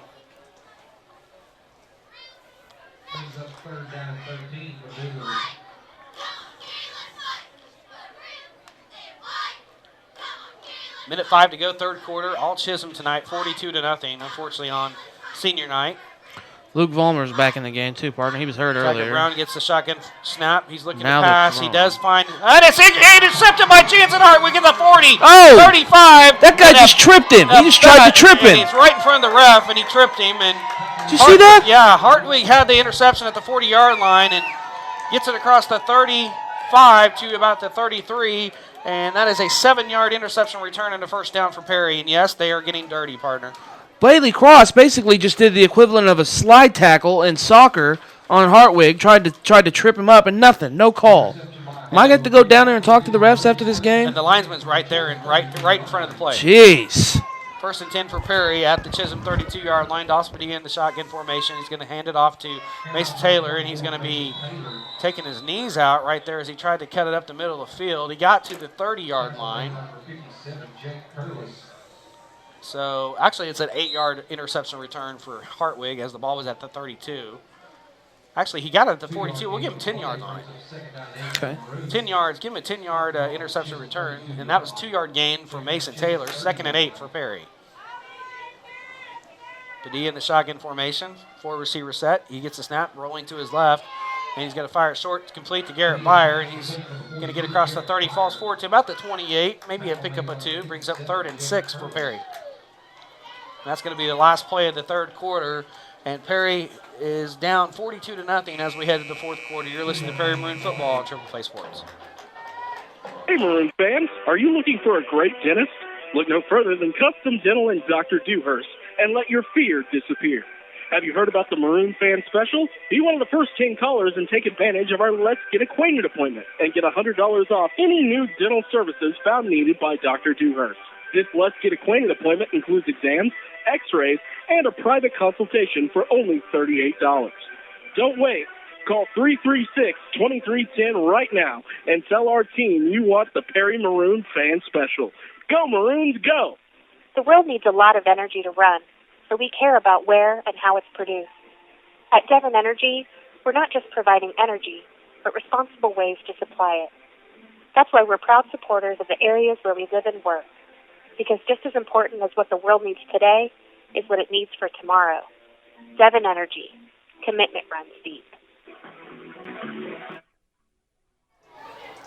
And welcome back to Perry, Oklahoma. Brock Campbell alongside Mike Shaw. I want to let you know this game is sponsored in part by Devon Energy, who take pride in supporting local communities and events where they operate. Visit devonenergy.com today to learn more about how they're one of the world's leading oil and natural gas producers. Devon Energy, commitment runs deep. And Perry is trying to be committed to getting some points on the board. They're down 42-0 as we head to the fourth quarter of action. And it's all Chisholm. See if Chisholm's got any other players in there now. I see some different numbers. I still see Ball in secondary. I still see some starters, but I see some clean. Well, no, there's Lee, 54. 57 is in still, too. He's a starter. Curlis. No, they're not going to their backups They yet. did this to us last year, partner. So I'm not surprised. Yeah, I'm seeing across. I see one clean jersey, 21. Brock Chance. I think he's in the rotation. And he's a senior too. Yeah. 3rd and 6 upcoming for Perry as we start the fourth quarter. Padilla in the shotgun formation gets snapped, rolling to his right, under pressure, and he's going to fire. He's got Braden Sweet wide open. It's a caught. He knocked it out. He dropped it. He dropped it. And Braden Sweet. Well, the guy made a nice play. Braden Sweet's hurt. Braden Sweet had the ball, and the guy popped him pretty good, and it brings up 4th and 6 as Braden gets up, and he's coming out. He's staying in. Man. Boy, he had that pass. Yeah, it was a great pass. I think it Dawson. came out when he hit the ground. The guy came out before. I mean, the guy hit him really hard, knocked the ball away. So 4th and 6 upcoming for the Maroons. 11:54 to go, fourth quarter. We're just underway. Padilla in the shotgun formation, 4 receivers. Back to passes. Padilla is going to fire short. It's caught by Joe Rupp on the slant, and that's a first down as he gets across the 20 to the 15, and that's a pickup of 13 yards and a first down for Perry. Good 4th down conversion. I think we've done the 2nd or 3rd conversion on 4th tonight. Yeah, actually, that is a 12-yard pickup from the 28 to the 16. So 1st and 10 for Perry at the Chisholm 16. Back to pass to Dawson Padilla. Passes down to Braden Sweet down the right side of the line of scrimmage. Has it caught, and he's going to be wrestled out of bounds across the 10, right at the 10. Might have given him the 9. They did give him the 9. That's a 7-yard pickup and a 2nd and 4 upcoming for Perry at the Chisholm 9-yard line. 4 receivers, 2 to the near, 2 to the far, 1 back set. Padilla in the shotgun formation. Gets the snap. He's going to hand it off to Mason Taylor. He's going to be hit in the backfield. He's going to be trounced on by a host of Longhorns, and he's going to lose yardage back to, we'll call it about the 13-yard line, so that's a 4-yard loss. That brings up a 3rd and 8 upcoming for Perry at the Chisholm 13. Actually call it the 14. 4 receivers, 2 to the near, 2 to the far, 1 back set pistol formation. Back to passes Dawson Padilla looking and fires complete over there on the left side. And that was complete to Garrett Byer over there. And he gets close to the 10. Not quite to the 10, I don't think. They got to the 9, so got to pick up a 2. Brings up 4th and 6 for the Maroons.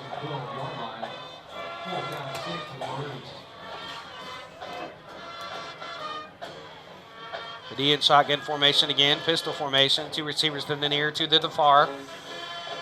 4th and 6, gets the snaps, back to pass, throws the fade to Joe Rupp, and he's got it! Touchdown, Perry! Joe Rupp, 12-yard touchdown pass from Dawson Padilla, and Perry is on the board, 42-6.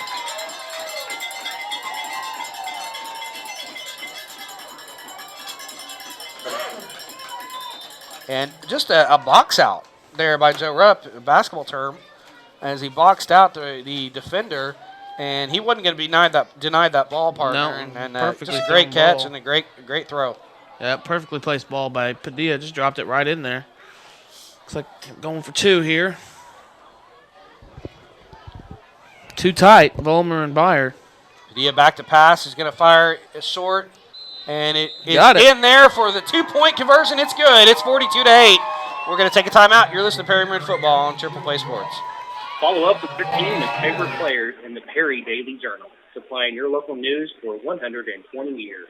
The PDJ is a proud supporter of Perry Maroon athletes, from headlines to classifieds, covering Noble County for more than a century. Pick up a paper or check out our e-edition today to keep current on all of Noble County news. Visit our website at www.pdjnews.com to subscribe and friend us on Facebook.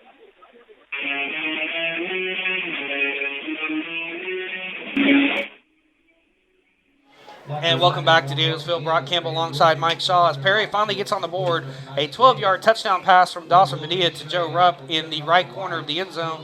And then the 2-point conversion pass from Padilla to Joe Rupp is good. So it's 42-8 with 9:55 to go in the ball game, and Chisholm leads it. So Perry's finally on the board, but just keep fighting and got some points on the board, partner. Absolutely. Whoa, my mic's way there. I forgot to put it back. Yeah, that's all you can ask for. Keep trying, keep giving out the effort. Going, coach will be proud of that. And players should be proud. That was a good drive. Now Garrett Byer back to kick off from his own 40-yard line. He gets a kick, a short kick down the left side of the field, taken at the 30, 35, 40 Nice by tackle. Johnson. Nice tackle there as he's flung out of bounds by Johnson. From Volmer, Luke Volmer flings him out of bounds at the right at the 40. So Chisholm's going to have the ball, 1st and 10 from their own 40-yard line. That was a 20-yard kickoff for Garrett Byer.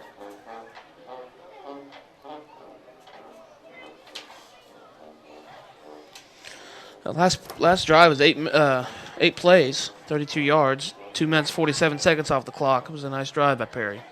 Chisholm finally getting some young ones in here now. Looks like Bailey, Number is that? I don't know what number that is at quarterback. Looks like 8. Number 7's got the handoff on the right side, has the corner 45, 40, and he's going to be wrestled out of bounds hard at the 35-yard line.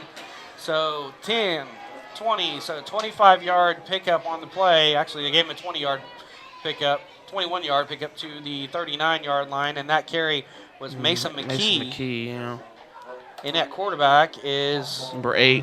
Number 8, that is Hayden Winter, the freshman. True freshman. How many yards was that run? I'm sorry, partner. That was a 21-yarder, I think, from the 40 to the 39, yes. Yep. 1st and 10 for Chisholm at the Perry Maroon 39-yard line now. Winter gets a snap. He's going to hand it off, and first man through, and he's going to be stacked up in the backfield for no gain, actually losing 2 yards in on the tackle there for Perry. Like 78. Who's 78? That's who it looked like was in. One of the guys in. 78, Justin Golden. Oh, man, it's the first time we've called his name. And Spencer Hartwig in there for the tackle for the loss of 2 yards. It was number 9 who ran that. Number 9 carried that one. That was Connor Pasby. Winter under shotgun, or under center. Receiver comes in motion. That's Patsby. He gets it around the right side. He gets across the 40-yard line and knocked down hard at the 37-yard line. So we'll give him a pickup of 4 yards on the play. Brings up a third and 8. Yes, 3rd and 8 for the Longhorns.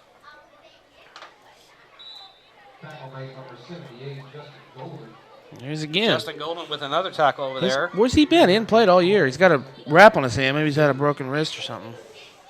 Pretty big kid, 6'1", 215, freshman. Winter under center again. Receiver goes in motion. He back to pass. Under pressure, big time pressure. And that's Devin Blansett saying, hello, how you doing? Have a seat at the 45-yard line. A loss of 8 yards on the play. Brings up a 4th and 16 for Chisholm. Devin Blansett, how you doing? Nice to meet you. Have some turf. That was a good call, you partner. I've heard you say that one before. Back to the 43-yard line, so officially a 4-yard loss. It's 4th and 14. Got a little excited because Devin came untouched. Now Chisholm's going to force to punt here, taking all the time they can off the play clock. There's the snap finally. Gets a boot into it. And back to field it. It's a poor kick. Hits at the 20-yard line, takes a Chisholm bounce back to maybe the 18, the 17-yard lines where Perry's going to take over. 1st and 10 for Perry at their own 17. But considering where they have the ball, that's not a really good punt at all.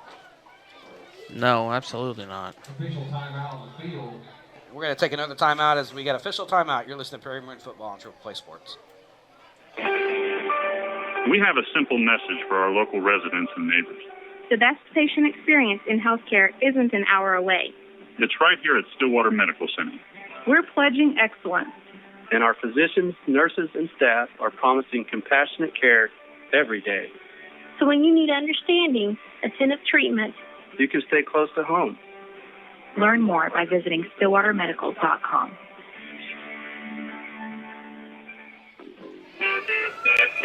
Hey, Welcome back to Danielsville. Brock Campbell alongside Mike Shaw as the pass falls incomplete, intended for Joe Rupp here on the right sideline by the Perry Maroon sideline to bring up 2nd and 10 for Perry at their own 18. I see a smattering of backups for Chisholm Smattering. now. Yeah. 7:39 to go in the ball game. Chisholm leads at 42-8. Padilla in the shotgun, gets the snaps, going to hand it to Mason Taylor up the middle of the field. Has a little bit of a hole, gets across the 20, falls forward to the 22. Gave him 4 yards in the play. That's going to bring up a 3rd and 7. Actually gave him 3, so it'll be a 3rd and 7. 3-yard gain of play brings up 3rd down and 7 for the Maroons. I'd like to see a little bit more points, get some more confidence going into next week here, partner. Yeah, I agree with you, partner. Padilla in the shotgun formation, gets a snap, back to pass. He's going to throw short to Braden Sweet. He has it, but he's going to be hit right there as he gets hit like right at the 23. And that's not enough for the first down. He got maybe 2 yards on the play. That's going to bring up a 3rd. Actually going to be a 4th and 2. He got 5, but he needed 7. So it's going to be a 4th and 2. I don't know why they have the stick way over there. It's 4th and 5, excuse me. He got 2 yards on the play, so it's going to be a punting for Perry. Garrett Byer into punt again. Good short, high punt. Be taken at midfield right there by number 7 for the Longhorns, Mason McKee. So Chisholm will have it 1st and 10 at midfield. 27-yard punt. And a 27-yard punt by Garrett Byer, the senior. So all intents and purposes, this is the last home game for the seniors because you win next week, you're going to be on the road for playoffs. Yeah. That's a shame. We wanted to. We really wanted to host. Wanted to get a win, wanted to host. 7 minutes and 1 second to go before the game's over. Chisholm all on top, 42-8. And most of it was done in the first half. Yeah. We got 7 here in a Receiver second. goes in motion. Winner hands off to Patson on the right side. He goes nowhere, no Brandon gain. Douglas. And Brandon Douglas on the play, and Jansen Hartwig in there to clean it up after. So good defense over there on the left side. And that was Connor Pasby on the carry. 2nd and 10 for Chisholm. 6:32 to go in the ball game. Receiver comes in motion. Winner's going to hand off to him. I think that's Pasby again. Actually, no, that's McKee. number 7. That's McKee. He gets tripped up as he crosses the 48-yard line, falls forward to about the 47-yard line. So give him a pick of a 3 officially on the play. Brings up a 3rd and 7 upcoming for the Longhorns.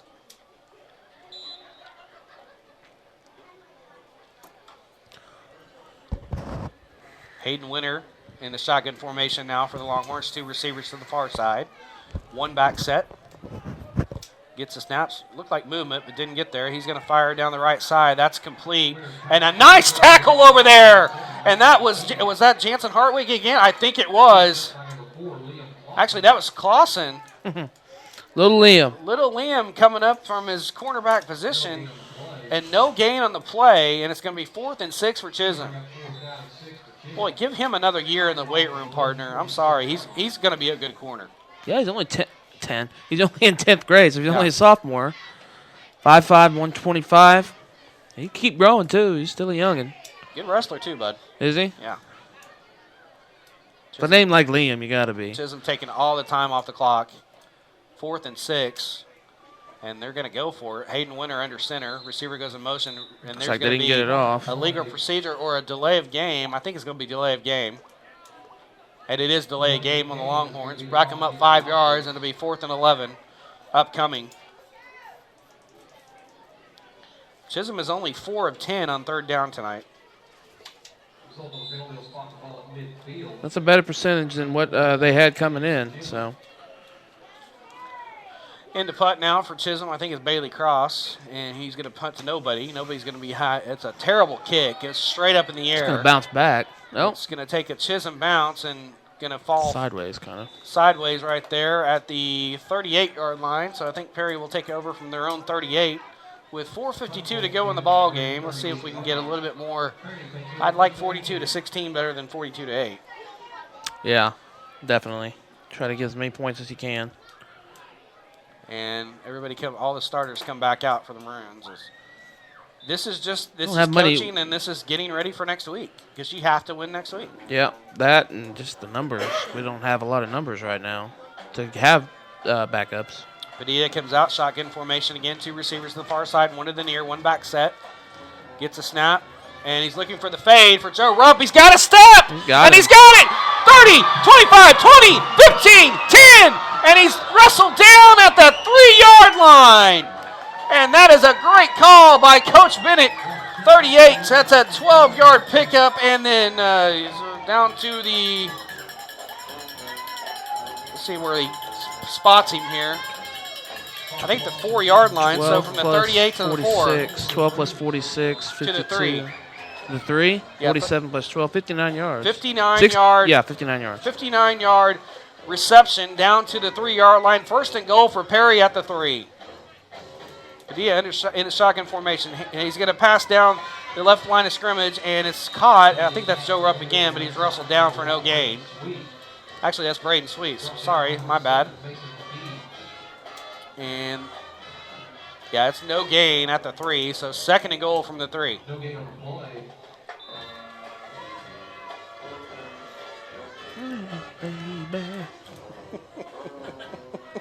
Band's playing a good song. Under 4 minutes to go. 2nd and goal for Perry at the 3. 4 receivers. Dawson Padilla in the shotgun formation gets the snap, runs his option, is going to call his own number up the middle, and he goes in for the touchdown. 3-yard touchdown run up the middle of the field for Dawson Padilla, and Perry's on the board again.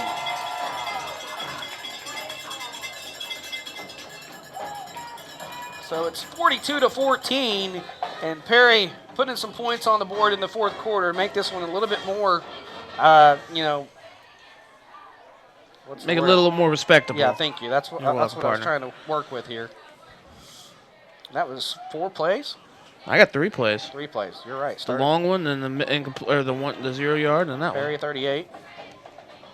And he gets a snap, fires down to Garrett Byer, trying to get into the 2-point conversion, and he won't go down, but he finally does go down at the 2, and the 2-point conversion fails. It's 42-14. That drive is 3 plays that covered 62 yards. Took a minute 4 off the clock too. And it resulted in Padilla with a 3-yard touchdown run. 2-point conversion, no good. And that's where we stand. It's 42-14, so 3:48 to go in the ball game. Perry making it a little bit more respectable, as you just hate to. You wonder what happens if you have a full team, partner. You really do, and I hate to keep saying that, but this team is better than these last 4 weeks. They just are. Absolutely, no Colby tonight, no Reyes tonight, Hatfield and Vollmer and Sweet are all roughed up, still playing because they're tough. It's like you stay on Sports Center. He still played because he's a hockey player. Well, these guys still play because they're wrestlers. They're freaking tough. Right. But Reyes, I think he's got 6-7 sacks on the year. That's huge. It's a different ball game if you have a full team. I just totally Colby also that. What Colby does is even if he didn't have the ball, he's watched. He draws attention. Yeah, exactly. Big time. You make sure you know where Mendenhall is. Garrett Byer back to kick off from his own 40. And he puts a boot into it. Onside kick, and number 12 for Chisholm covers it up, and that is Bailey Cross. They put their starters back in there, their hands team, 41. And they're going to have it at the 41-yard line, 1st and 10, so a 19-yard kickoff for Garrett Byer, and 1st and 10 for Chisholm at their own 41-yard line. Boy, I've got this window open. My hands are starting to feel it. Are they? Yeah. So I think the post game, we will be closing the window. All right. As some of the fans are starting to make their way to the exits or get a better seat for the light show, one of the two. But some of the fans are going on home right now. Unfortunately, not going to be happy Perry fans, but this team has fought. Hayden Winter hands off to Pasby around the right side, has some room, 45-50, 45-40, and he cuts up the center of the field, 35-30, still going 25-20, 15, 10, 5, And he is in for the touchdown, unfortunately. Touchdown, Chisholm. Goodness gracious. And that is a 59-yard touchdown, and just Maroons all around him, and nobody can get him down. Nobody. Jeez. Oh, and it's 48-14, and Chisholm's going to hopefully kick an extra point to keep it under 50.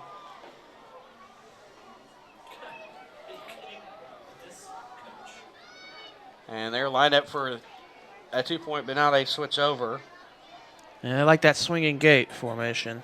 Number 33, C.J. Nance on the 50 extra point. Different kicker, too. And snap back, ball down, kick is up. Looks and it's fine to me. Goodness gracious. up and good. And it's 49-14. Chisholm leads it. And the beat keeps going on. I just keep going back. It's hard to believe that Perry dominated this team many years, or a couple years ago, and now they're just where they are now. Sometimes all it takes is a couple move-ins and get Legal really good move-ins? players. I don't know about Legal that. move-ins, they're never legal. I'm sorry. I don't know about that. I mean, there's some that are They legal. did have a move-in. Taggart Brown moved in. From where? Shawnee, right? Stillwater. That's weird. Maybe his You dad think? got a job at Advanced Foods. I doubt it. Brock, you're kind of flying accusations on the air, partner. I wouldn't advise that on the air, partner. I really wouldn't. I doubt it. Okay, you're the boss. Anyways, I'm frustrated. It's 49-14, Chisholm on top. With 3:34 to go, what's it going to happen? The FCC going to get me? Please. Not the FCC. You're not cussing. They don't care. Somebody in that area. I don't know. We don't have any Chisholm people listening, I'm sure. We can always edit YouTube. There's a kickoff from Austin Swan, a little pooch kick. Nobody's over there. Somebody's going to have to get the ball. And it goes out of bounds, thank God. Man. I thought it was just going to kick into the empty space. Nobody's over there, and I was like, that's going to be an easy recovery. But it goes harmlessly out of bounds, thank goodness.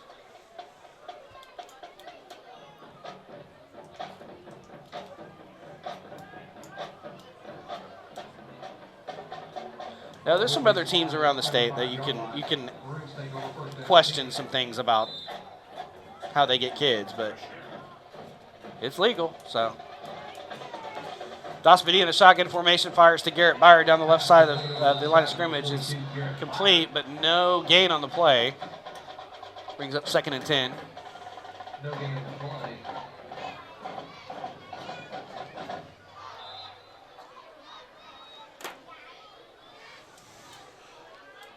Four receivers again for the Maroons. Dospedy in the shotgun formation, flanked by Mason Taylor. On the right side, gets a snap. He's going to hand it off to Taylor around the left side. Has some room. 45-40. Whoa, go 50, Mason, go. 35-40. He's gone. 35-30. 25-20. Oh, gosh. 15. Got He got tripped at the 10-yard line. Man, nice run, though, Mason. And He he ran got well tonight. from the 35 to the 10. That is a, let's see, 15 to the 11, excuse me. 54-yard run. 54-yard run and a 1st and 10 from the 11. Nice play, Mason. And just good blocking over there on the left side, too. You got to give the line some credit, too. But, boy, Mason, when he gets it, He's quicker than I thought. when he gets to the corner, he's got yeah, speed. we hadn't seen much of him this year, just because he was sick early on. And boy, a pile of points here in the 4th quarter. Yeah, no kidding. 3 touchdowns. 1st and 10. Dospedy gets a shotgun snap. He's gonna fumble, and that's it. Oh, man. Chisholm will cover it up, and Dospedy will be responsible for the fumble, unfortunately. And 5th turnover tonight. 5th turnover for the Maroons, and Chisholm's going to take over 1st and 10 from their own 11. Actually, I got 6 turnovers because 6? Picks. Yeah, because Dawson has that pick. Yeah, 6 turnovers for the Maroons, and 5 last week, and just. Does Dawson have 2 picks? Yeah, he's got 2 interceptions. Then we have 7 turnovers. You're kidding me. No. Oh, 5 fumbles. Here's a snap. Gets the handoff over the right side. Can't see who that number was. Winner handed off to either Pasby or let me see. I got it. 9, yeah, Pasby. Yeah, Pasby over there on the right side. Maybe gave him, well, they gave him more than I thought. Gave him 3 yards. 3-yard gain on play brings up second down and 7. I thought he was stopped a lot farther behind there than that. I actually gave him officially 4 yards, 2nd and 6. Actually, now they changed it, 2nd and 7.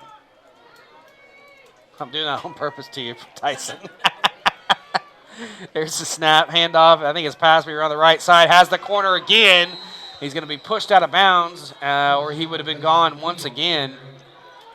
Gets across the 30-yard line to about the 32-yard line. A pickup of 17 yards and a first down for the Longhorns.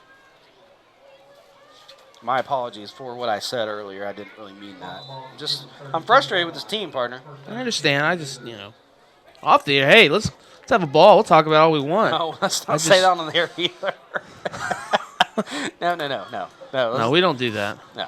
Here's the snap. Winner hands it off, and that is around the left side. And number 4. Big boy for number 4. Brock Elmore. He's a sophomore. 5'6", 172. He's stocky. Big, stocky kid. Yeah, I'm going to have to go into the others. Well, no, I got one more room. Across the 41-yard line, 9-yard pickup. I tried to give you some more today, by the way. You gave me a lot of numbers. Not all of them are playing. Some more I did. You gave me a lot of names, too. But I've had to change a couple. How many yards did he get on that? 8? I gave him 3. Oh. 8, 9. Man. 2nd and 1 for Chisholm. Winner under center. Receiver in motion. Gets a snap. He's going to give it to the receiver over there, McKee. And he's got the first down across midfield. Falls forward to about the 47, 48-yard line. And that is a pickup from the 41 to the 47-9. That's an 11-yard pickup and a first down.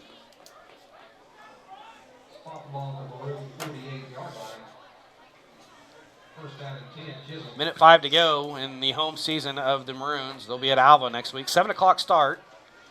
Give us to Pasby over the right side. Across the 40, across the 35. And out of bounds at the 33-yard line. Want to hold them under 50, guys. Come on. That is a 15-yard pickup and a first down. Again. Just to the 32, 16-yard pickup.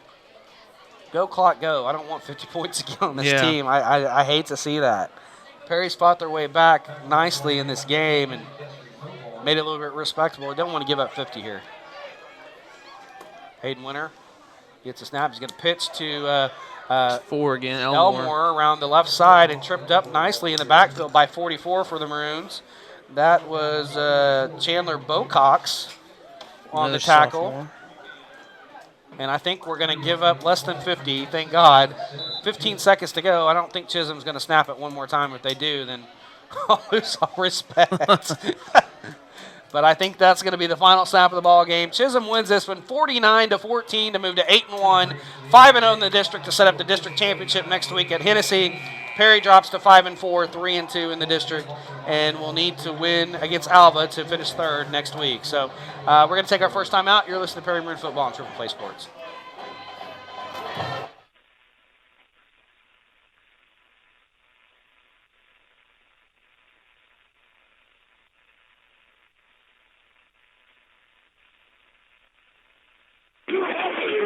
Hey, football fans, the crunch, crack, and bang of bones go along with gridiron football. But where do you go when your bones take a hit? Turn to Stillwater's own Ortho Oklahoma. As bone and joint specialists, our board-certified orthopedic physicians join physical therapists and nurses to treat your injuries with hometown friendliness and expert care. At Ortho Oklahoma, we are keeping you together. Learn more at orthook.com or call 405-707-0900.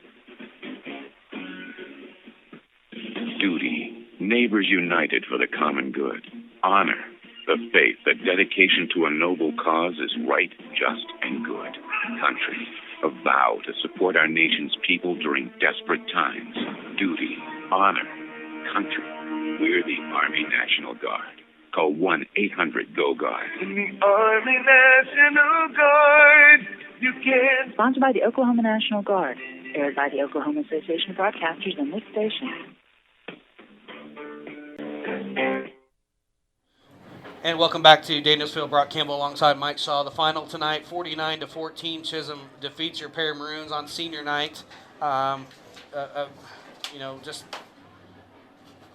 telling the story of the ball game after the first quarter, it was 7-0. It was a very hard fought first quarter, 7-0. Then Chisholm got a 51-yard reverse all the way down to I think about the 4 or 5 yard line, and then after that it was all downhill. And then Perry got injuries, and it just spiraled very quickly, Mike. And Perry did everything they could to fight back and do what they could to get back in this ball game, and unfortunately followed a 49-14 to Chisholm, and go to 5-4 overall and 3-2 in the district. And they've got Alva next week to maybe take out some pin-up frustration over the last 5 weeks. Yeah, absolutely. And just one thing started to mount after another after starting off good in the first quarter, like you said, and then we got the injuries, and then they kind of just scored quick, and it's kind of downhill from there, and that's kind of how it ended up, 49-14. But they never gave up, the hard fought, and all the kids that played really well. And it's weird to say proud of the effort when you see a 35-point loss, but I was proud that they don't give up. That's what I like to see from any of my teams that I watch, any team I watch. You just don't quit, don't lay down, and they didn't. Right. So that does set up the district championship game next week at Hennessy. And boy, I don't know who I'll take in that game. I really don't. I mean, it's at Hennessy. Maybe take the Eagles, but that's going to be a good game. That really is going to be a great game. And Chisholm was in the ball game with Hennessy last year until I think late. I think Hennessy pulled away, but you want Hennessy to win that, because if it doesn't matter anyway. I mean, if Chisholm loses there, even if they win, I mean, Chisholm and Hennessy are 1-2. Doesn't matter. That's true. You just need to go beat Alva next week to finish third, and you're probably going to get, let's see who, you'll probably get Millwood. Mm. It seems to fall that way, doesn't it? I think OCS beat Millwood, so I think Millwood would be the second team in District 2A2, and 2 and 3 play each other, I believe. I think it's 1 and 4 and 2 and 3. Other levels, so it would be Millwood, and Millwood would be hosting, and we were there a couple years ago, so they're in a down year, but they're still Millwood. You're going to have to figure out something. But first things first, you got to go take care of Alva next week. And get that 6th victory and that 4th in the district to finish 4-2. But anyways, we're going to come back. We'll have the stats, wrap the stats of the game. We'll talk about the players of the game tonight as well. We got to figure that out over the break. So we're going to go ahead and take a timeout. You're listening to Perry Maroon Football on Triple Play Sports. Marie Pierce with First Bank and Trust Company. We've been providing sensible home mortgages to your friends and neighbors for years. We can help you find the mortgage with the right terms just for you. We're committed to helping you with a broad range of programs and personalized service. Call Michelle Woods or me today at 580-336-5562, or you can apply online at bankfbt.com or with our convenient mortgage app. First Bank and Trust Company is an equal housing lender. Member FDIC. To win football games, it takes great coaching, hard work, and talent. To stay in business for 19 years, Vance Chevrolet GMC Buick of Perry has valued its customers, providing them with friendly, outstanding service and the best prices around. Our customers tell us we're a comfortable place to buy a car. If you haven't experienced the Vance Perry difference, come by for a visit. You'll be glad you did. Vance Chevrolet GMC Buick, family owned and operated for 19 years, where it's comfortable to buy a car. What if we got rewarded for every good decision? Dinner. Meal needs a vegetable. Check. Amazing! Vegetables cooked with a healthier oil instead of butter. Fantastic! Replacing bad fats with healthier fats, like those in canola or vegetable oil, is good for your heart. Take up the challenge for good health, because the you of the future will say, Fantastic! Visit heart.org/face-the-fats. Canola Info proudly supports the American Heart Association's Face the Fats campaign. Follow up with your team and favorite players in the Perry Daily Journal, supplying your local news for 120 years. The PDJ is a proud supporter of Perry Maroon athletes, from headlines to classifieds, covering Noble County for more than a century. Pick up a paper or check out our e-edition today to keep current on all of Noble County news. Visit our website at www.pdjnews.com to subscribe and friend us on Facebook. The Perry Maroon Postgame Show is brought to you by the Womack Insurance Agency, Farmers Insurance Agent, Steve Womack. The Womack Insurance Agency is located at 623 Delaware Street in Perry, where you can call Steve at 580-336-6300. Steve also invites you to visit his website at www.farmersagent.com/SWomack. Farmers Insurance, we've got you covered. And welcome back to Danielsville. Brock Campbell alongside Mike Shaw as Perry falls tonight 49-14 to the visiting Chisholm Longhorns. Chisholm goes to 8-1, 5-0 in the district. Perry drops to 5-4 and 3-2 in the district. Still in the playoffs, but need to go beat Alva next week to finish third in the district. So with that, we're going to go to stats of the ball game tonight. Mike, let's go ahead and you're on. Okay, thank you, partner. Start with the away team. As usual, Chisholm had 351, ended up 351 total yards, 68 through the air, 283 on the ground, 5 rushing touchdowns, 1 passing. They had 3 turnovers, and we had 6 penalties for 45 yards. And for the Maroons, they didn't outgain it. They only outgained us by 13. It is really dark out there now. 338 total yards, 204 through the air, 1 touchdown, and 134 yards rushing with Dawson Padilla's touchdown. Unfortunately, had 7 turnovers, Brock, which was a key for my game play, and 1 penalty for 5 yards. Possessed the ball 24-34 to Chisholm's 23-26. And individually, I want to talk about. We got people telling us to turn our lights off. I'm sorry, we're doing a broadcast. Sorry. We got Hatfield, 17 carries, 60 yards. Mason Taylor ended up with 76 yards rushing with that 54-yarder. Good confidence booster right there. I think so. Padilla, 23-44, 204 yards. Rupp, like I said, 7 catches, 115 yards. Sweet had 9 for 68. And Byer had 7 catches, but only 21 yards. A lot of short yardage gains. And those are the individual and team stats for the game, Brock. Player of the games? Oh, I got Joe Rupp on offense, 7 receptions, 115 yards, and a touchdown. Defensively, I had Byer. He had 7 tackles and a sack, and he was just all over the place on defense. So and that's what I had. And that was your Southern League team stats of the game and individual stats. And unfortunately, if you haven't been with us, it's a final 49-14 Chisholm to feature Perry Maroons. And but you got to go take care of business next week. So we're going to go ahead and take our next time out. We're going to wrap it up, get you set for next week. The opponent, the Alva Goldbugs, a long trip to Alva next week. So we'll take another break. We'll get this wrapped up. You're listening to Perry Maroon Football on Triple Play Sports. The world needs a lot of energy to run, so we care about where and how it's produced. At Devon Energy, we're not just providing energy, but responsible ways to supply it. That's why we're proud supporters of the areas where we live and work, because just as important as what the world needs today is what it needs for tomorrow. Devon Energy. Commitment runs deep. Campbell Communications is proud to sponsor and to bring you Perry Maroon Athletics. To become a sponsor, please visit www.campbellcommunicationsok.com or call and ask for Brock at 405-204-4246. Campbell Communications, where we bring the game to you. More than 1 million wild animals are killed each year illegally. Poaching is a major threat to our country's wildlife. I'm Tom Barry. I'm an actor with a desire to preserve living space for wildlife. The Humane Society Wildlife Land Trust does just that. Work with private landowners to protect wildlife, to preserve natural habitats. To learn more or to work with the Humane Society Wildlife Land Trust, call 800-729-SAVE. That's 800-729-SAVE, or visit wildlifelandtrust.org. Thank you. When your insurance policy comes from us, it comes with something extra. A real person. Don't buy from an 800 number with a voicemail menu. The Womack Agency is here to help you with all of your insurance needs. Auto, home life, and business. You can visit them at 623 Delaware Street right here in Perry, Oklahoma, or call them at 580-336-6300. You can also visit their website at www.farmersagent.com/SWomack.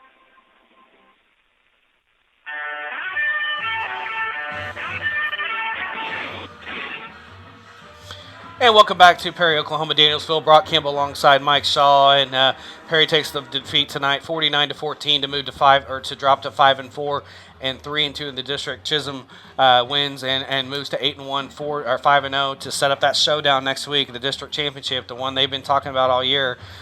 They knew they were going to get there. They got there, so it sets up that really good matchup next week. Perry's going to go to Alva, take on the Alva Goldbugs next week. It's going to be a 7 o'clock start. So we're going to be on the air at 6:15 pregame. So 7 o'clock start, 6:15 pregame. Don't know why Alva wanted to move that up to 7 o'clock, but we got to get up there earlier now. It's a long drive. It's a long drive for you, partner, and me. It's long. Alva seems to be long no matter where you're going from. It's in the middle of nowhere. So they'll be going up there to take on the Alva Goldbugs. They were 0-8 coming into tonight's ball game, 0-5, and they were playing Pawnee. Pawnee was drilling them 42-0 at the end of the third quarter. So they're going to be 0-9, 0-6. So Perry should go up there and just take a lot of pent-up 5 weeks frustration out on the Goldbugs. So I'm sorry if you're in Alva and you're listening or watching, but Perry's going to be mad after the last 5 weeks of the likes of Cashin, Hennessy, Chisholm just taking it to us. So hopefully, if we can get some things, injuries, healed up this week, hopefully Perry's going to go up there and take care of business, and then the playoffs will follow after that, probably Millwood or Oklahoma Christian. So the fact is you're in the playoffs, so anything can happen. You're in the dance. You're in the dance. But what did you take out of this game tonight with Perry? They fell behind very quickly. It seemed like it was 28-0 at the drop of a hat.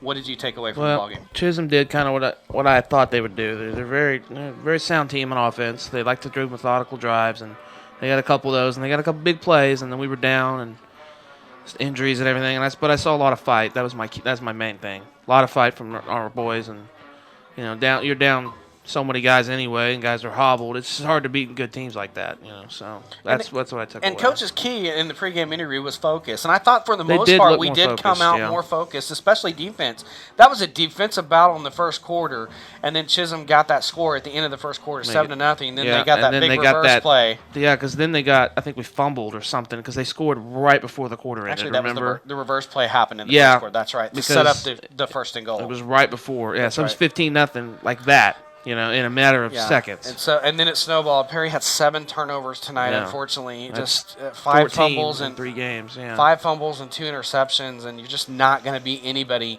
I don't care how bad or how good they are. Perry's, it's still a young team. Dawson Padilla is 15 years old.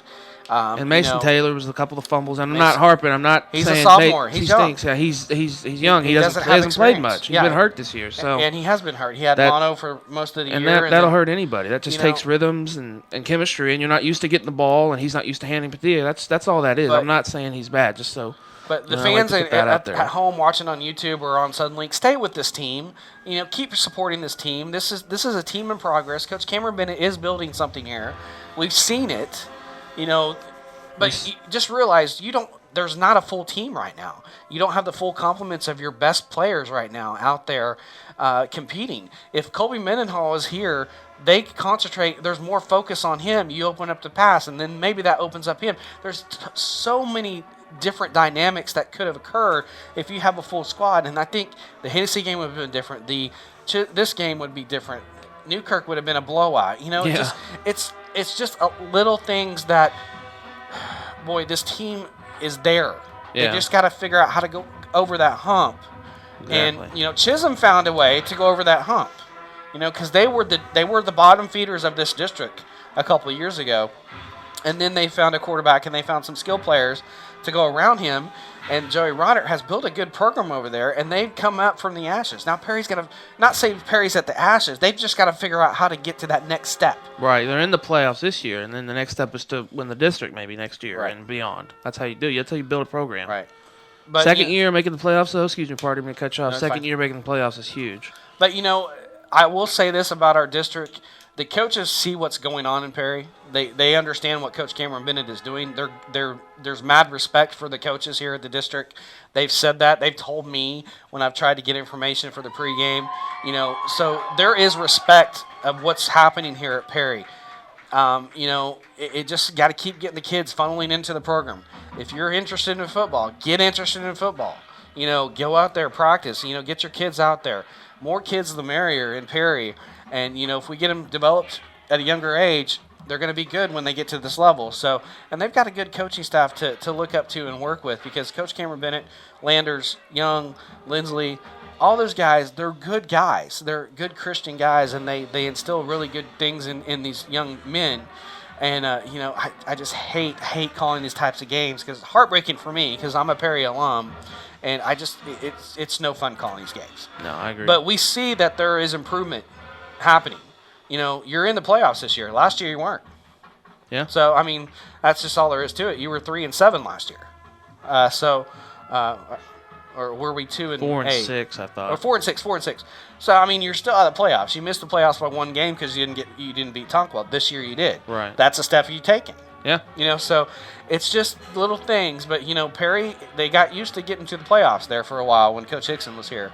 Now we're rebuilding it again. So just stick with this team. Stick with us on YouTube. Stick with our broadcast and everything. And if I said anything that offended some people tonight, I apologize. I kind of got a little emotional there in the fourth quarter. I didn't mean what I said, but, if Chisholm can do it, Perry can do it. That's all I'm saying.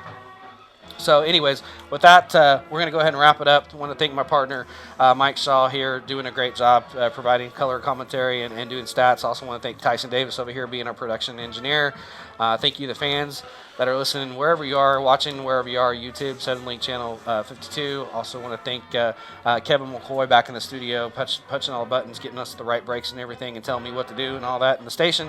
So that's all I have to say. Happy Halloween. Happy Halloween. And the final score tonight was 49-14. We'll be on the air next week, 6:15 pregame, 7 o'clock kickoff, where your Perry Maroons will go to Alva to take on the Alva Goldbugs. Until then, you've been listening to Perry Maroon Football on Triple Play Sports. Good night, everyone.